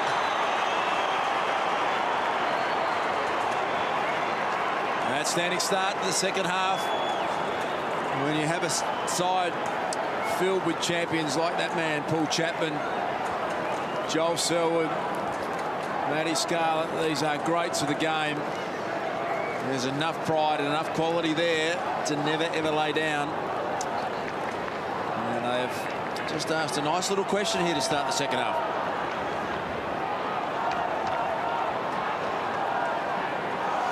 Well, this is a great way to beat the zones on the kick in. That is just a pure contact torpedo that went 75 metres into the middle of the ground. Contested mark to Hawkins. That's a pretty simple way of getting it from one end to the other. Super slow-mo there on the torp was magnificent. Here's Sinclair. Hands in the back. Hands in the back by Smets.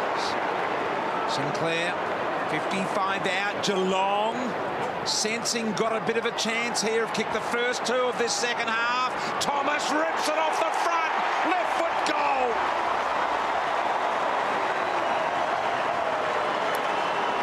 Thomas with his third goal, Dart. Brilliant reply from the Pies. And the front and centre work there from Daisy Thomas. Now look at this. Travis Cloak just stood up and bodied. You have a look at the strength. Lonergan did a great job here not to get outmarked, but they just got back harder. Look at Dale Thomas. His timing is perfect. Hit the pack at the exact time that you needed to. Clean pickup. And their finals type of goals, front and centre crumbs. You love them if you're a Collingwood coach in Bucks. That's as good as you get as far as the front and centre crumb goes. What I liked about that play was the lead of young Jamie Elliott. He led up hard at the football and it allowed Cloak to still have that one-on-one, which created the crumb for Thomas. So that was just an unrewarded lead from Elliott, but it helped in that goal. Thomas with his third. Johnson out of the middle. Nice kick to Stokes, so they inch it forward. Goes to the lead of Hawkins, who's had very good hands. Now he completes this part of it. Can he complete the next part of it? Well, this is his fourth set shot at goal for the night. It's probably the hardest one, to be honest. BT had that one from outside 50, but this is the hardest angle that he's been on all night. These are probably the ones that you kick. A little bit less pressure on. 5 goals, 6 from set shots tonight, the Cats. You can see he's only 3 or 4 metres inside the boundary when he starts his approach. Mentally, he'll be feeling a little bit less pressure because of the angle. Here he is.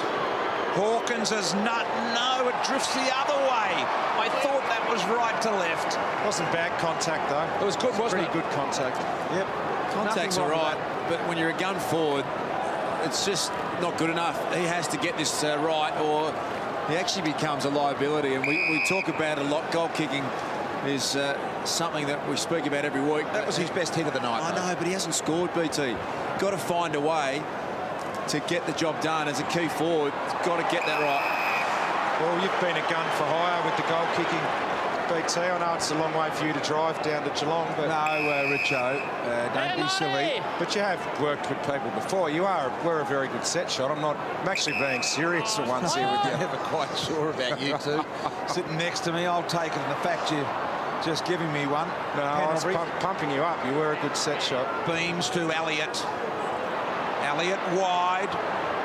Cats are still on here. I know Collingwood have scored a goal, but they are still with us, the Cats. Mackie to Scarlett. Just a little fumble there from Christensen. Kept alive, said the umpire. He liked it. Well done by Marty Clark to get it to Sinclair. For solo one-on-one. Did well in right. Support from Kelly and Johnson. That was great spread from Kelly and Johnson. They got back to help the defence there. Really good intensity. Risky kick. Tuvey to Swan. Maxwell. Collingwood players forward of the ball. Blair. Clever little tap over the top to Fasolo. Back to Blair. Right foot banana. Mark will count. Now Selwood. To Enright. Got Christensen wide. Nicely nurtured under the ball there by Shaw. Allows Goldsack a clean path. Pendlebury flies, couldn't hold the mark. Did well, Selwood. Kelly looking for the free. Will have to get rid of it. He does now. And in the end, I think we're going to be... No, I thought a ball up for Shaw, but out into space. Maxwell gathers possession here for the Pies. A drilling kick. Swan at the back. Back this time. Free Tom kick. Lonergan. No. Geelong. Let's go. Yeah, well, Tom Lonergan has been sensational. He's kept Travis Cloak to 5 possessions, 0 goals.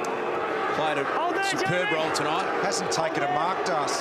So how is it that a side like Collingwood can be 39 points up and neither Dawes or Cloak have really fired big time? It's just because they've got so many, they've got multiple options in their forward line. Everyone gets dangerous into the right positions. Here's Dawes now acting as a bit of a trapdoor at half back. Well, this is how they can be too, because they just consistently turn the ball over in the middle of the ground tonight. The Cats, they are getting hammered in that part of the game. They're persevering with it. Exactly right, Das. You are spot on. Collingwood have been incredible at just creating turnovers through the middle of the ground, and blokes like this are able to set them up off half back. That's why they're so dangerous, even without the big fellas firing. Reid, Beams combine, they mess it up, and can Chapman or Walker make them hurt a little? In. Geelong free kick, sliding in with the knees. Heard the umpire's call, free ball to Walker. There's the replay of that. Went low with the knees. Play on. You. Now Geelong. It's Johnson. One hand keeps his feet really well. Near the boundary line. Centering ball, Heath Shaw will mark. Getting a lot of tweets through BT about the score review system. It took 2 minutes and 15 seconds. Was it that long? For the decision to be paid. We put the clock on it, but Louise Bondell thinks the correct decision by the umpires. It was a behind, no problems, even if it took a while. So is it worth the 2 minutes, Stars? Well, I reckon it's such an important part of the game. If you have to spend a bit of time, I reckon it creates a bit of drama at the ground. Everyone wants to see the right decision paid. I got it wrong early. They got it right. Blair to Tarrant. Tarrant marks on the lead, and he is a pretty big kick, Chris Tarrant. Well, see, Tarrant's been leading hard at the football. He led really hard there. It keeps all of the defenders honest. They haven't been able to zone off at all, the Geelong defence, and have just had more than one target inside their forward 50 tonight. Goal and a miss in the first quarter to Tarrant. 52 minutes out, too close to the man on the mark there. Picked up here by Goldsack, gives it to Dawes. Left foot around the corner, I think it's good. It is. Collingwood have got another.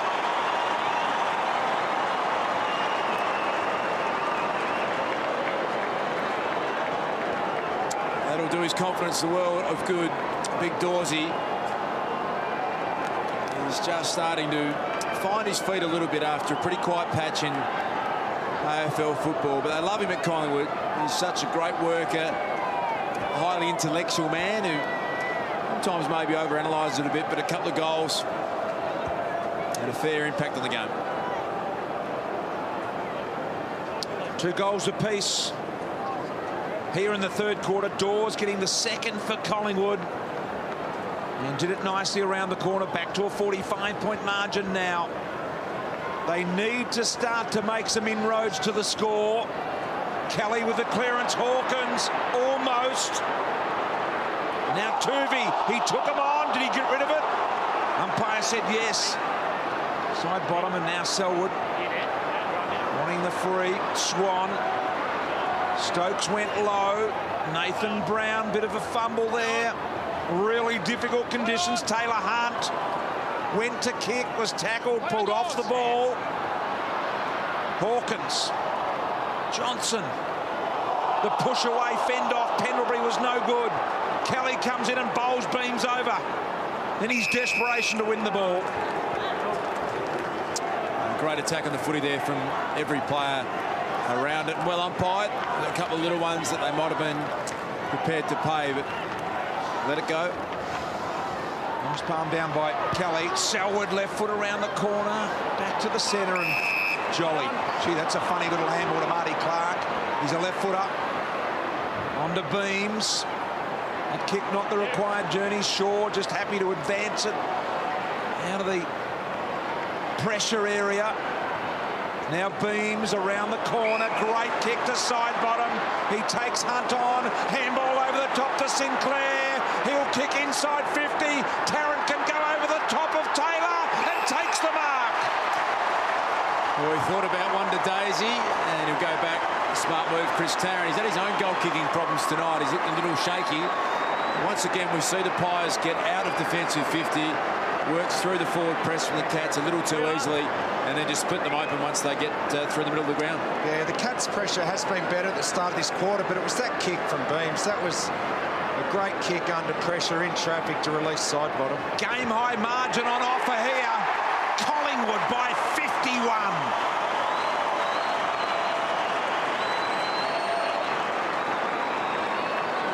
It's good to see Chris Tarrant back.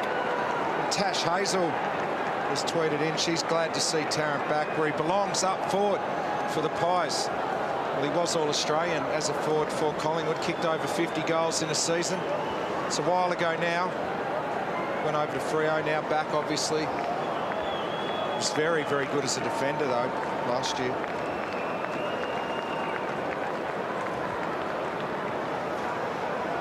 So 3 consecutive goals to answer the challenge by Geelong, and you can see the sub here, Sheringham, the first game up, warming up for the Cats.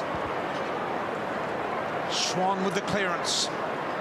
What do you reckon, Das? Are they going to use Sheringham shortly, and tell us a little bit about him? Yeah, I think it's probably time to activate that young man who is a mature-aged recruit. Out of the Falcons. Yep, from Bell Park originally. Played in a premiership with Bell Park last year, I believe, Das. Yeah, he only stands at 179 centimetres and 75 kilos. A couple of years there, was not drafted straight out of the TAC Cup, went to Werribee, plied his trade there, then back to Bell Park, and here he is on the big stage, or about to be on the big stage. Smets through traffic, did really well, took him on, gave it back. Opportunity now with Selwood, pursued by Swan. Hawkins again got the hands on the ball. Now Motlop kept it alive. Little kick, that would have been a goal had the boot of Reed not been there. Great attempt from Motlop. Have a look at this. That was going. Gee, that was the next bounce was going left, wasn't it? Question without notice, Lingy, but who do you think they may sub off? I think they're going to have to go a big guy. It's obviously the ball's on the ground a lot, pretty wet. I think they go one of the bigger fellas and they get Jackson Sheringham's run on. You know, with Jackson, he's going to have an absolute crack. He's a hard little nut.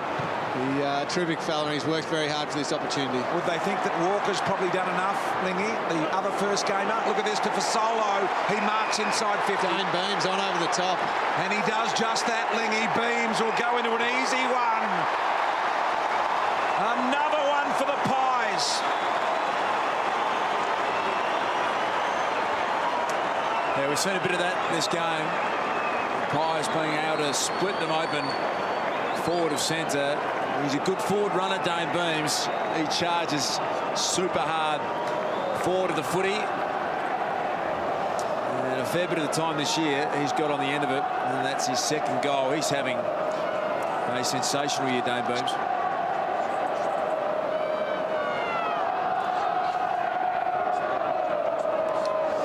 Well, that ball was hard up against the boundary line. They had pressure on them, a quick kick, and they've just been good at this transition, the numbers, the spread from one end of the ground to the other. Beams kicks an easy goal, and it's been the story of the night, just their transition from half back, their ability to get through. There's Fasolo working hard, so 4 consecutive third quarter goals now for the Pies. Chapman from the wing. Goes on the left once again. Hawkins in really good position to mark. Did well for the ground level players. Stokes with a good handball. Put Motlop into space. This time he has a crack, and once again Collingwood there to cut it off. He's so clever at the Peter Dacos original goal, and Motlop had 2 perfectly on line that were just touched. On target, all right. Collingwood with some under pressure handball, and ultimately a jolly kick to Dawes, who protected the drop space there. Enright just pushes Sinclair out of the way, back into Chapman. Continuous chain of handball. See Kelly to Stokes, and he marks. Now what does he do? Short, Mark Enright. Yeah, he's got everyone else manned up inside 50. That was a nice little chip over to Enright. This next one, I'm not sure he can get the distance, Corey, but there's not much to go to. He must. We'll go back and have a crack at it. So Enright sits himself. He's looking for a runner out wide. He finds it in the left-footed Harry Taylor. Had to kick it high. He had a player coming at him. Just at the last moment, forced him to kick it higher than he wanted. We know the Pies lost Luke Ball with the knee reconstruction. As we take a look, the kick, Dane Swan getting back and effectively running that one through. And also McCaffrey they lost in the pre-season, and Cracker. But how about tonight? You bring back Pendlebury, Chris Tarrant plays forward, and Nathan Brown, who is such an important part of this side. They really have got a fantastic run into the finals. Collingwood, they've got some tough games, but gee, they look there has been so good. Some talk about McCaffrey and Cracker coming back early from ACLs, but I'm not sure whether that's been right, Das. Yeah, it's a big risk. You know, 7 months from a knee reconstruction. We've seen a couple of re-tears of grafts that it's a massive risk. I just think the way their list is looking at the moment, you would almost be happy to put them on ice.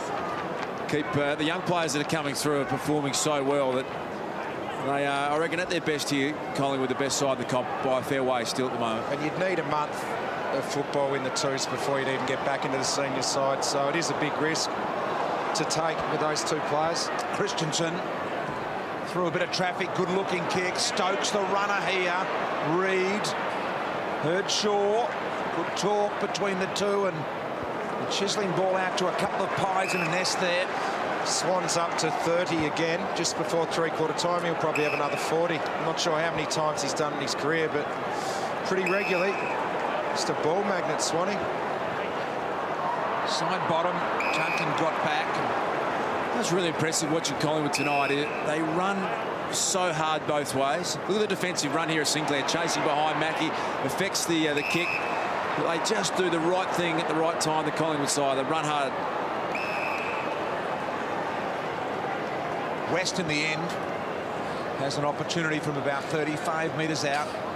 Crowd's been, I've got to say, I know it's been forecast cold and wet here tonight, and we've seen a little bit of that, but I reckon just slightly disappointing tonight. Perhaps certainly not in the 80s, but somewhere in the 70s possibly. We are spoiled a bit, aren't we, when we're arguing the toss on a winter's night, Saturday night, that maybe it could have been more than 70,000. It's just a sensational turnout. West looking for just his 4th goal of the year, and he's made an absolute mess of that one. So under 2 minutes remaining in this third quarter, and Collingwood by 54. Well, Dane Swan's had 8 40 possession games in his career. I reckon he might be on track for 9 tonight. 30 at the moment, Richo, as we speak. And you think 40's possible. Mackie, his Shaw. I think Geelong are about to activate the sub down there. The bench manager has the red vest in hand. Lingy, what do you think? Yes, they're holding on to the red vest. I reckon whoever the next person is who comes off the ground is the man who will be subbed off. You might be right, it could be Josh Walker. He's heading this way, but obviously a shot at goal. A few people involved in the play right now. They won't make the sub just yet. Max Rook just giving some final instructions to the first gamer, Jackson Sheringham there. And West gets another opportunity late here. This one looks a little better. Absolutely magnificent kick from West just before the three-quarter time siren. And it's back to a 48-point Collingwood lead. Yeah, good set shot kick as Matty Stokes comes off the ground. And everyone wants to be the one to talk of the demise of this great side, Richo, but tonight was a massive one for their own belief, their own confidence. Could they come up against what many people still believe, and I certainly believe, are the best team in the competition, Collingwood? It was a toss-up between the three of them. They all looked away, and Stokes got handed the red vest. None of them wanted it, Richo. That was magnificent. Well, BT, that's the most hated piece of equipment in football, the red vest. No one wants to put that on. And look at Stokes, he is filthy about it too. They desperately want to get out there and compete, but look at the tap down in the middle, comes to Johnson. Opportunity, another one here for the Cats. There's the first game of Walker. Did well, handball back. Smets caught in the Pendlebury tackle. Did well to hassle him out of it, Pendlebury, but 10 seconds left in the quarter. Johnson will get one opportunity to drive this and hopefully a mark on the end of it for the Cats. Off hands Clark. He's the sub that's been activated for Collingwood, by the way. Three-quarter time siren here. Collingwood by 48 points. 15-7-97 to Geelong. 6-13-49.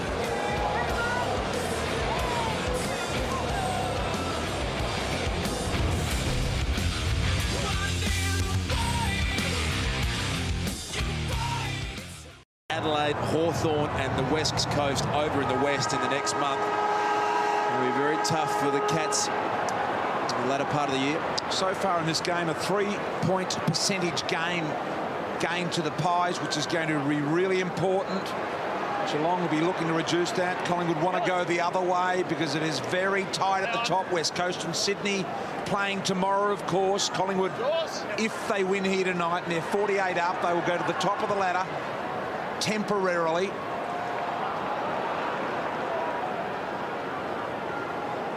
Guthrie kept it rolling. Reed through some traffic, handball in the end. I thought he might have infringed there with a push in the back on Cam Guthrie, and he has. Rich, I want to ask you, as we let this one play, and I'll come back with a question for you. Kick goes into Hawkins. He's been very good in this department. Hand in the back. And the hand in the back is paid. He marked it anyway. Look at Stevie J lurking there. He's had enough of Hawkins kicking points. Now he wants to get hold of it. Now he's pointing up. I reckon he wanted it originally. He must be so tempted to play on Hawkins and not go back for the set shot, so bad as he's kicking been. But the problem with him, great sign here. He doesn't know what he wants to do. I think he's just not sure at all about his routine. Is he sure about which way the ball's bending in the air? I don't know whether he knows where to start it. Kick on the way. This time it looks better. That's left to right. And that is very nice from Tom Hawkins. Well, that is what he does best, is left to right bend, and very few right footers do it. I think when he kicks them well, they do go that way, and maybe that's what he's got to stick to. Yeah, that was a beautiful kick off the boot, and his last 2 shots have been pretty good. This will be the best ever 3/4 time comeback if they were to get up tonight, the Cats.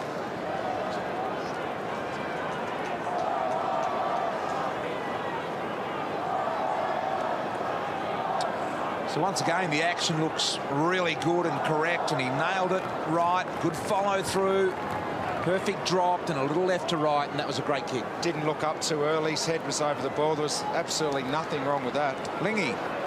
Yeah, I love it when he just kicks through the ball. Sometimes he just pokes it a little bit. When he kicks him like that, he just launches him. He's got to do that every time, I reckon. Down to Lawrence Cloak. Lonigan did well to take it away, and he's had the poise to have a look out on the northern wing. And Taylor Hunt is there. Maxwell just bowls him over. Kicked alive by Joel Corey. Mark taken by Reid. Geez, Tommy Lonigan's been absolutely fantastic tonight. You boys mentioned it in that last quarter, but just one-on-one contest with one of the best contested marks in the game, Travis Cloak. He's been fantastic. Really underrated defender. Been a bright light for them tonight, Lingy, that is for sure. Here's Corey, by the way, becomes the 9th all-time games record holder at Geelong on 248, levels it up with Billy Goggin, the great Billy Goggin. Hawkins off hands west, accelerates towards the City goal. So the question I want to ask you is about the 3 tall forwards. Travis Cloak has been beaten by Lonigan tonight, but having Chris Tarrant up there, having Chris Dawes, do you think that the 3 big boys is the way to go for Collingwood?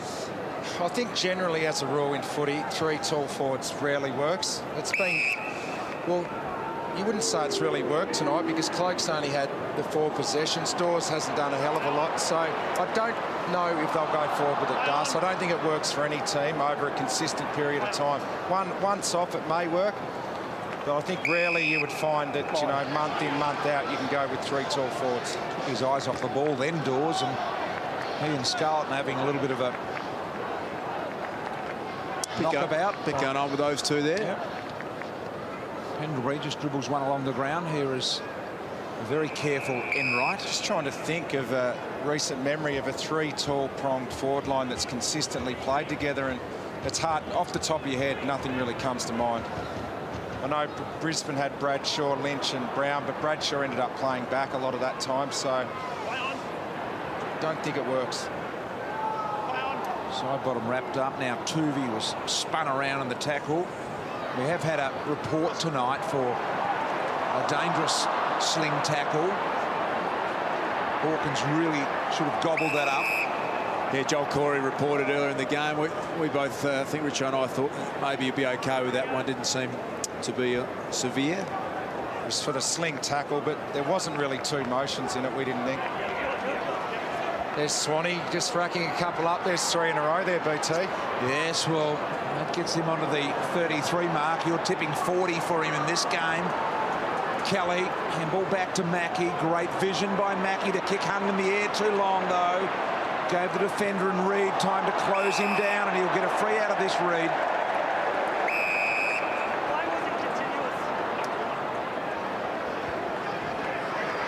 So that guy. Yeah, if they don't go the 3 big forwards, it's going to give them an interesting selection dilemma, isn't it, with Tarrant, because Nathan Brown can't really play forward. He's going to slot into the full back, and they might end up being a bit top heavy with O'Brien, Maxwell, Reid. And someone's going to get squeezed out of this side. So who does when they're all up? Well, it's a great problem for the coach to have, Nathan Buckley, but I mean, you don't want to wish injuries, but something generally can go wrong. So they just, if everyone's fit though, someone misses out. might come down to Tarrant and Dawes. They might be the two. Comes down to form at the time, I guess, doesn't it? We'll kick around the corner. Gobbled up here by Sheringham with his first touch of the leather and his brief history of just his first game. Johnson here has taken the mark. Plays on, and it's a great kick. Not even the players knew what was going on then. That forced Geelong almost to run there. That's unbelievable. That is a player that just thinks about the game so well. I don't reckon Selwood even knew. He identified the space there that Selwood had, and he just put it there and drew Selwood into the ball. That is an absolutely brilliant kick. That is a 10 out of 10 kick. He gets the trajectory on the footy that no one else can. They go so far, but so low. Yeah. As a result, Selwood directly in front. He'll drill this, and he has. Joel Selwood goals early in the last.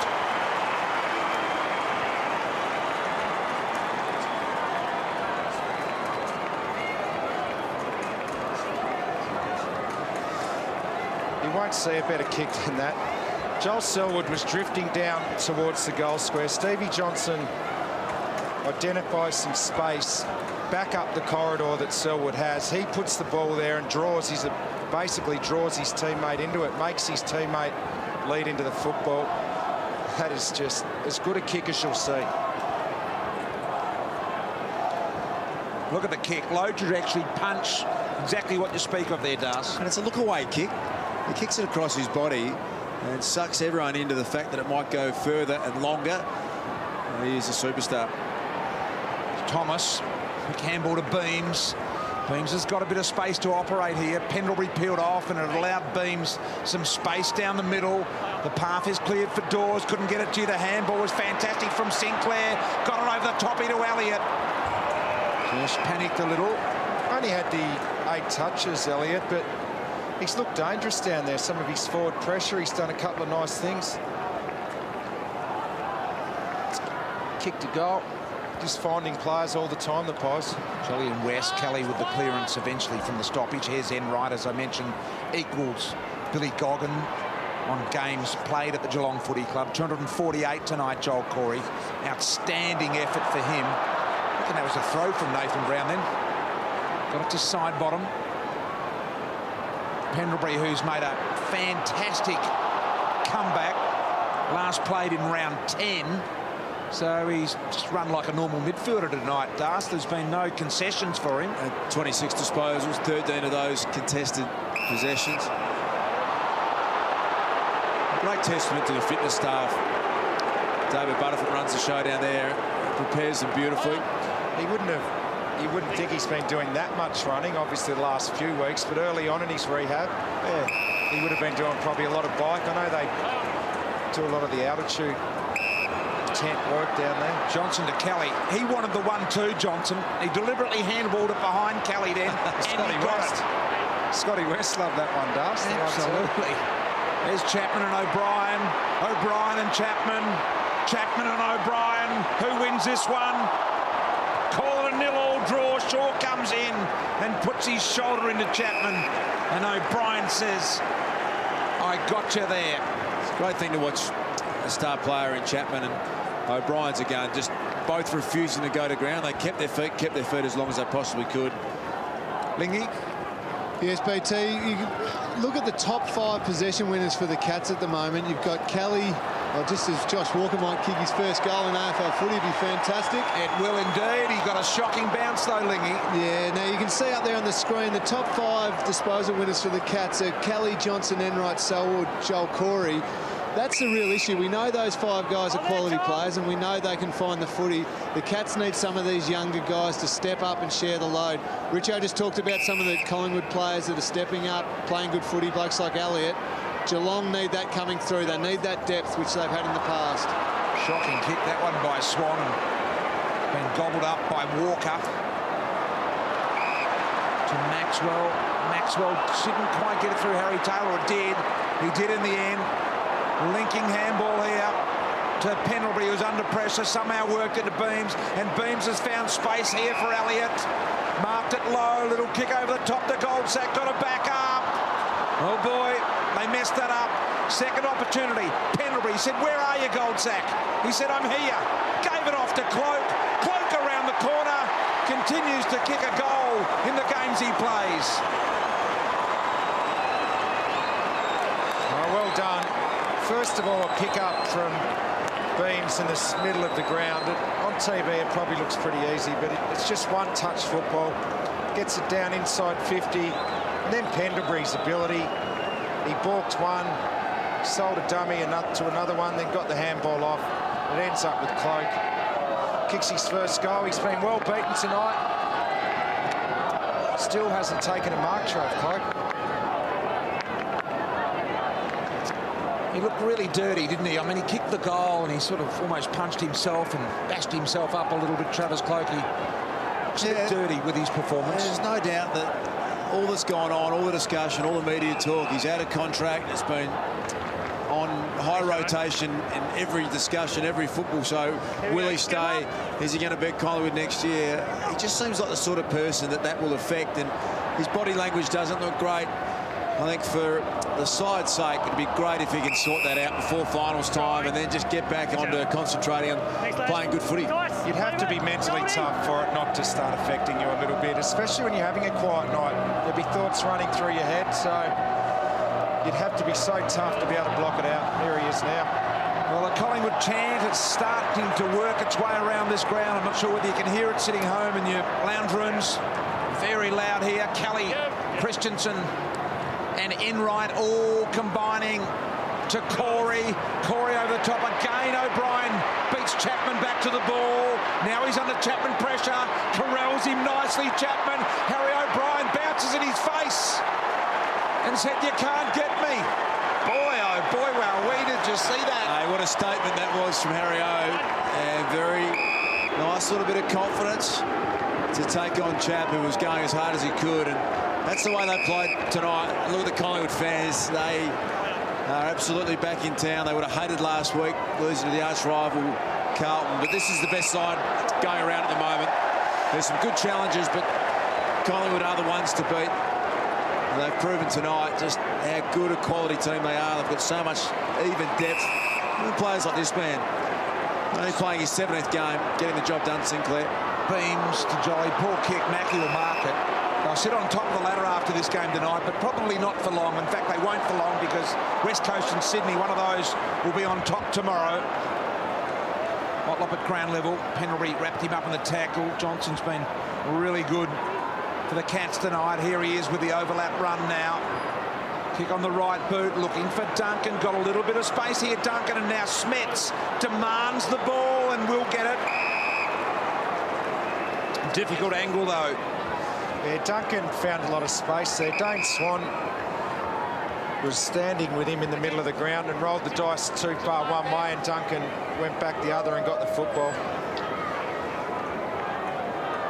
So Smets will line up here. Only about 35-metre kick, but the angle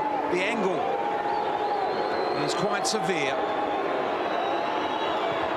As he comes in, and that one's just to the near side. So been a long time since the Geelong side has lost 5 games of footy up to round 16, Das, and looks like that's going to be the way here tonight with the Bombers next week. I think we have to start reassessing this Geelong team a little differently.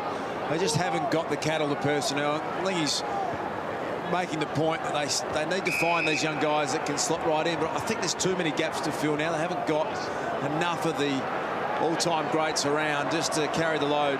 Did I say 5 losses? I meant 6 after this one here tonight for the Cats. What about the Pies next week? Hawthorn, what a big game. That is a huge game. Massive game, Richo. No Buddy, though. Would have been great to see him out against the Pies next week. Some say he's a little chance. Hez Elliott, one of these young guys that have come into the Collingwood lineup. A disciplined centering of the ball. Clark gives it to Cloak. Just tries to pulverise his way through Guthrie. Mackie was desperate. And eventually the Cats will relieve pressure here. Momentarily, perhaps, because Tarrant, who's been used up forward here tonight. A couple of those young guys going out of the Collingwood side tonight. Payne went out. Marley Williams is out for the rest of the year for Collingwood. No deliberate. Throw it in, says the umpire. Collingwood Hawthorn, round 17. Huge game. Bristol, tell me where Alan Didak's at the moment. He was hoping to get back next week at the VFL level, Das. Is he an automatic starter in this team? Not on the amount of football he's had. I think if he's up and running and had 4 or 5 weeks of footy under his belt, he probably is, Das. Here's Selwood to try and finish it. I think he's due back next week in the VFL. And that'll give him time to show some form. One of the things I love about this Collingwood side is that you don't really look and say that Alan Didak, as great a player as he's been, is going to add that much difference, because players like Sinclair, players like Elliott, Solo, they all come in and do the job, and they play a role. It's not as though it's about personnel. It's about, okay, if you're the forward pocket, it's about defensive pressure, it's about lead up, it's about tackle and chase. Seems as though their system of development is just about better than any other team going around at the moment. Yeah, very impressive, but I reckon he'll be given the chance, Das, like he was a couple of weeks ago, and unfortunately injured himself again. But or was he suspended? Injured, wasn't he? Yeah, the groin. Yep. And he'll get a chance, but his form will need to be good to keep one of those young guys out. You're quite right. Then we'll be to one of those young guys, Sinclair. Mackie and Dawes. The support from Josh Hunt was good. 38-point margin as we're about to enter the red time here in the last quarter. Marty Clark started as a sub tonight for Collingwood. That one's hung in the air a while. And Shaw, who's been ultra impressive for Collingwood tonight. Great kick to Pendlebury.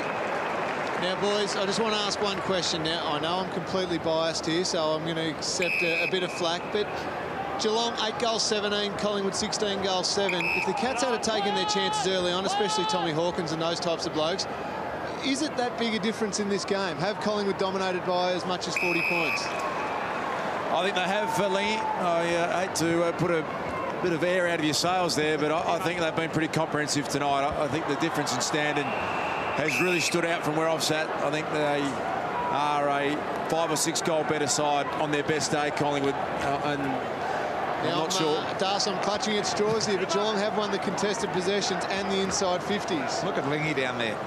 Just trying to find something for the Cats. Holding on, boys. I'm holding on.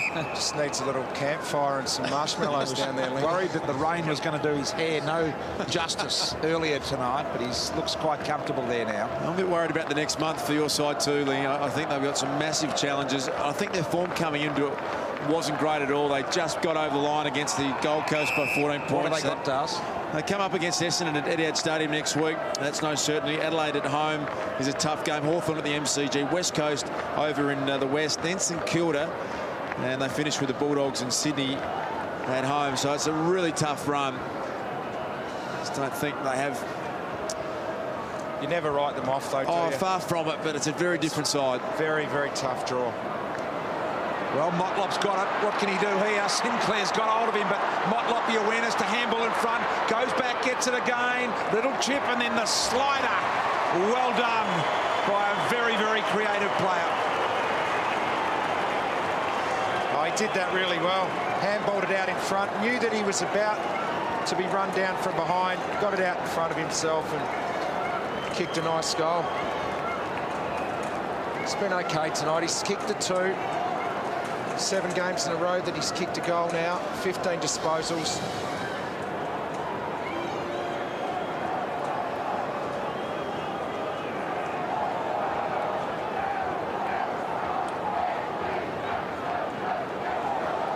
Done a little bit of damage to the percentage here, the Cats, because they've got it back to 32 points. Nathan Buckley, all but one little time tonight. Our cameras caught him. He has been in complete control since he arrived at the Pies, hasn't he? His emotions have been fantastically controlled. Yeah, he's done it all pretty well, Bucks.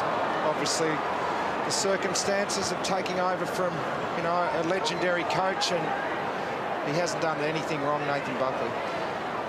Pretty reasonable start to your coaching career. There's going to be 12 wins and 3 losses. into his first season. What's their run ahead look like? Darcers will just have a look after Marty Clark drives this ball forward, and the Cats in control as they attempt to come out of defence. Thomas was desperate. Yeah, the Collingwood run. Let's have a look at Hawthorn next week, the MCG. They play the Greater Western Sydney up there, St Kilda at the MCG, and then Sydney up in Sydney at ANZ Stadium. So pretty tough for them, with the exception of the GWS game. And there's a 50-metre penalty as well. Question for you, Bristol, on Twitter. Sam S has tweeted through as we look at the 50-metre penalty. It was pushing it back to Fasolo. He'll kick a certain result. Does tonight's result, Sam wants to know, say more about Collingwood or the Cats? I think it says more about the Cats and where they're at right now, doesn't it? We expected, as Fasolo comes in and kicks the goal and almost missed it, I might add.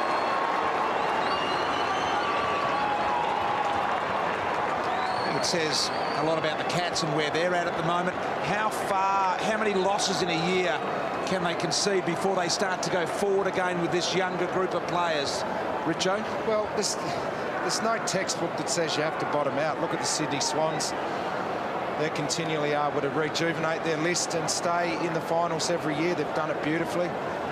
That'd be the model that you'd look at to try and stay in the top half of the ladder. I think we always knew, Das, that Collingwood were going to be a really good side. There's been this question mark on Geelong for a couple of years now, hasn't there? And how far will they slip with the new kids they've got in the side? Is this it? Are we seeing the bottom of Geelong now, or are they going to go back further? 10 debutants they've had this year, and they're going to have one or two more of their experienced players drop out of the system. I think they've got such a great culture. They've got a great setup down there. I think they've got the ability to do what Sydney have done. Regroup a little bit, certainly not down to the bottom four. There's enough good players who've learnt in such a good system. I think they will be competitive in the next few years as well. Collingwood up by 2% percentage-wise in this game. Geelong have dropped 4% as the scores stand at the moment. Approximately. Here's Clark. One of the players fighting for a spot. Thomas was dynamic early in this game. Really dynamic. Dane Swan. It's up to 39 now. Well, you predicted 40, Richo, and I Thanks, lads. think you're going to get your way. And there is the live ladder. You can see Collingwood perched on top. Game in hand, though, of Sydney and West Coast, who play each other tomorrow. Won't that be a fantastic game? And one of those sides will go to the top of the ladder. Travis Cloak get an opportunity for his second goal here in the last quarter. That's his first mark. Great job Lonergan's done on him. Not very often he goes without a mark in a game. He's finally got one in the last couple of minutes of the game. Averaged 2 goals basically for the last 5 weeks, Travis Cloak, and that average is going to be a little under tonight, perhaps, unless he gets another one. He's actually someone I reckon has improved his mental headspace around goal kicking in the last 18 months that he's played. It is possible to do it. We've spoken a lot about Tom Hawkins at the other end, who has had a bit of a nightmare kicking-wise tonight. He was very similar to Travis Cloak. I mean, Cloakey was in the field of where Hawkins is tonight with his kicking. And as you say, Dar's been able to turn it around.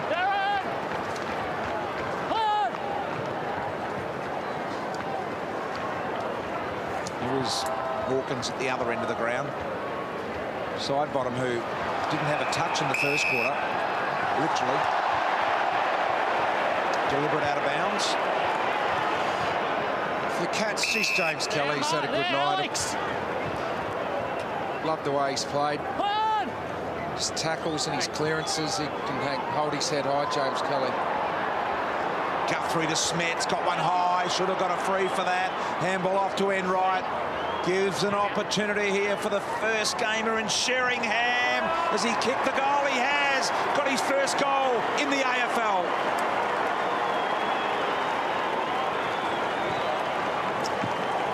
Well done to that young man, Jackson Sheringham, who's come on as a substitute. Powerfully built young man. So he's copped a decent whack over the eye as well.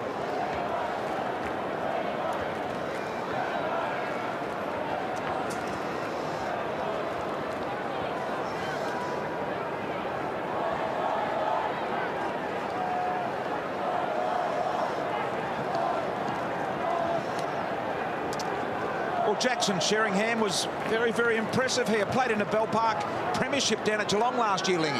Yes, he did. He was on Geelong's VFL list last year and played a number of games there, but went back to his local club, Bell Park, and Sal gets a free kick, but won a premiership there, and it's terrific that he got the opportunity to play at AFL level. Another one out of the Mickey Turner footy factory down there at the Geelong Falcons as well, even though it was via Werribee, touched off hands here. A lot of important players in the Collingwood lineup. And I think the one that is just about going to be the most vital in the run home is Darren Jolly, who at times this year has looked as though maybe was just starting to get away from a little bit. Yeah. But he just continues to do a power of work, and some of the big boys, Bristles, we keep an eye on him there, they actually relish the work, and he's one of them. He goes to 74% of the Collingwood stoppages. He attends 74%, the highest of any ruckman in the competition. And he loves it, Brian. He loves the work. He's got such a big frame. He doesn't ever, as he competes hard again, he's not going to get 25 possessions and kick 4 goals, but he was a massive reason why they won a premiership in 2010. I think he is the player they can least afford to lose in the run home, because their ruck stocks, aside from him, in the short term, aren't that strong. Dawes goes deep. Thomas doing a bit of body work there and overrun out of bounds. So a couple of young big boys that they have on their list, they are developing nicely, but I just don't think Cameron Wood gives them the same strength around the contest that Jolly does. And here he goes again, working hard. As you said, he gets to so many contests, and he just gives you a great contest. Indeed he does. They're very good with their stoppage work, the Pies. Johnson been good tonight. There is Sheringham. You remember the grand final last year, he came in, was injured before the start of the game. It was a brave effort to play and severely hampered. They can just keep him sound, keep him out there. That's what he does. Never, ever loses outright. Always follows up his own work. Fasolo. Long ball. Thomas perched at the back again. He's looking for a cheapie, Thomas. Oh, got hit solidly. Did he go down a little too easily, some would say? Yeah, I think he tried to convince the umpire he needed a free kick there, and I think the umpire did that well. Read the situation. Like the way he ducked his head into it. Dangerous. Yeah, I think the umpire was onto it. Johnson. Last 30 seconds of the game. Duncan a chance to trim the margin. Offline. It's always things you can improve, and the Pies are, yeah, I think you were right, BT. A little bit of a duck at the head there. Conceded 18 marks inside the defensive 50 tonight, the Pies, so there's something they'll be looking to improve on next week against the Hawks. This is one of the real concerns with the head-high hit, as we take a look at it again, is that players got so used to getting free kicks that they were ramming their heads into opponents. He actually copped a decent knee in the head there, Dale Thomas, so I don't think there was any but the umpire exaggeration. Him for ducking his head. Well, and that's what you should do, because that will be more dangerous than any forceful contact the other way. Players were just becoming kamikaze-like the way they were going at it. Well, as we tick down the final seconds, Collingwood have eked out win number 12 for the year, and they advance temporarily to the top of the ladder.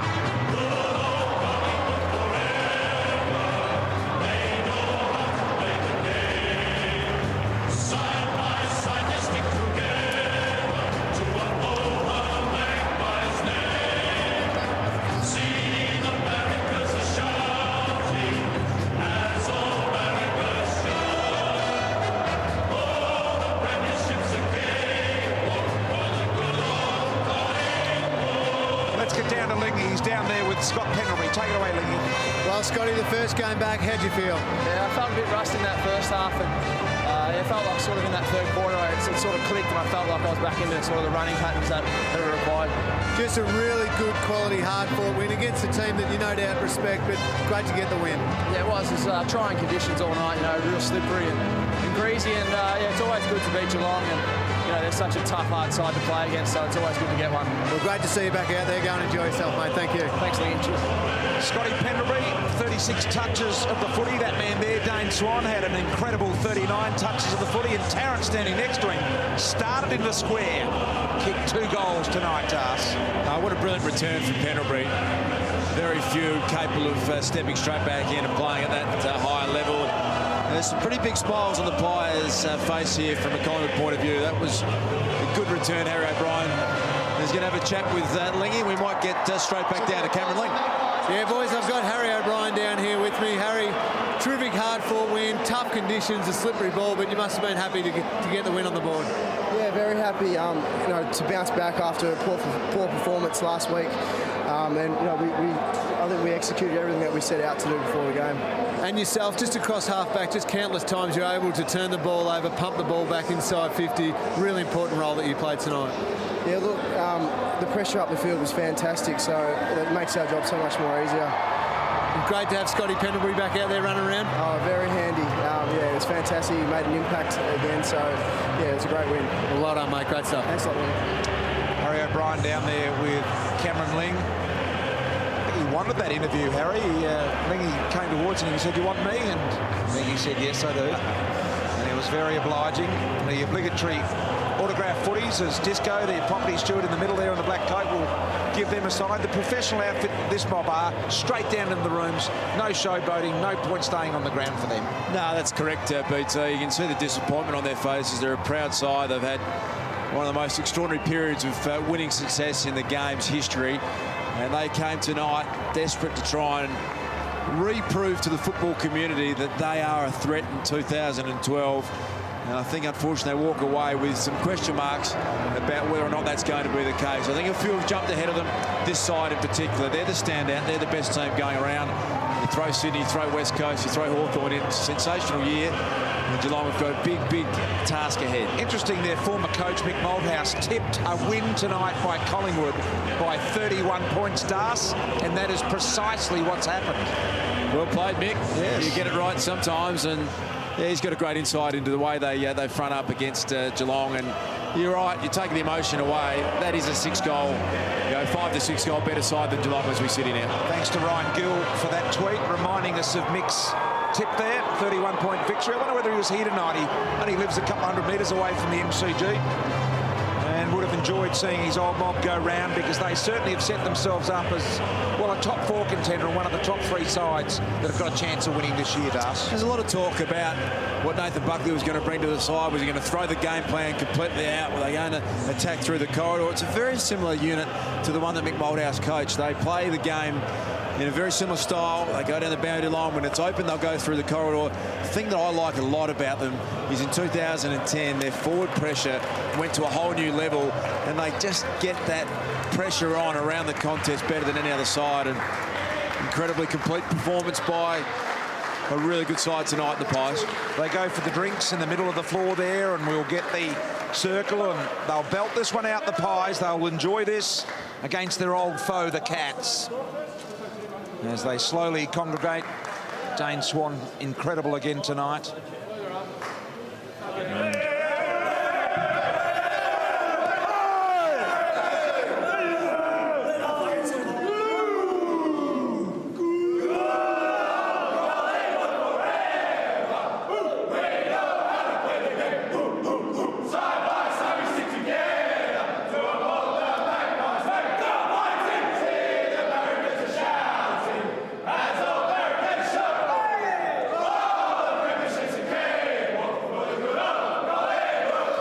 Collingwood by 31 points, 17-8, 110 to Geelong, 10-19, 79.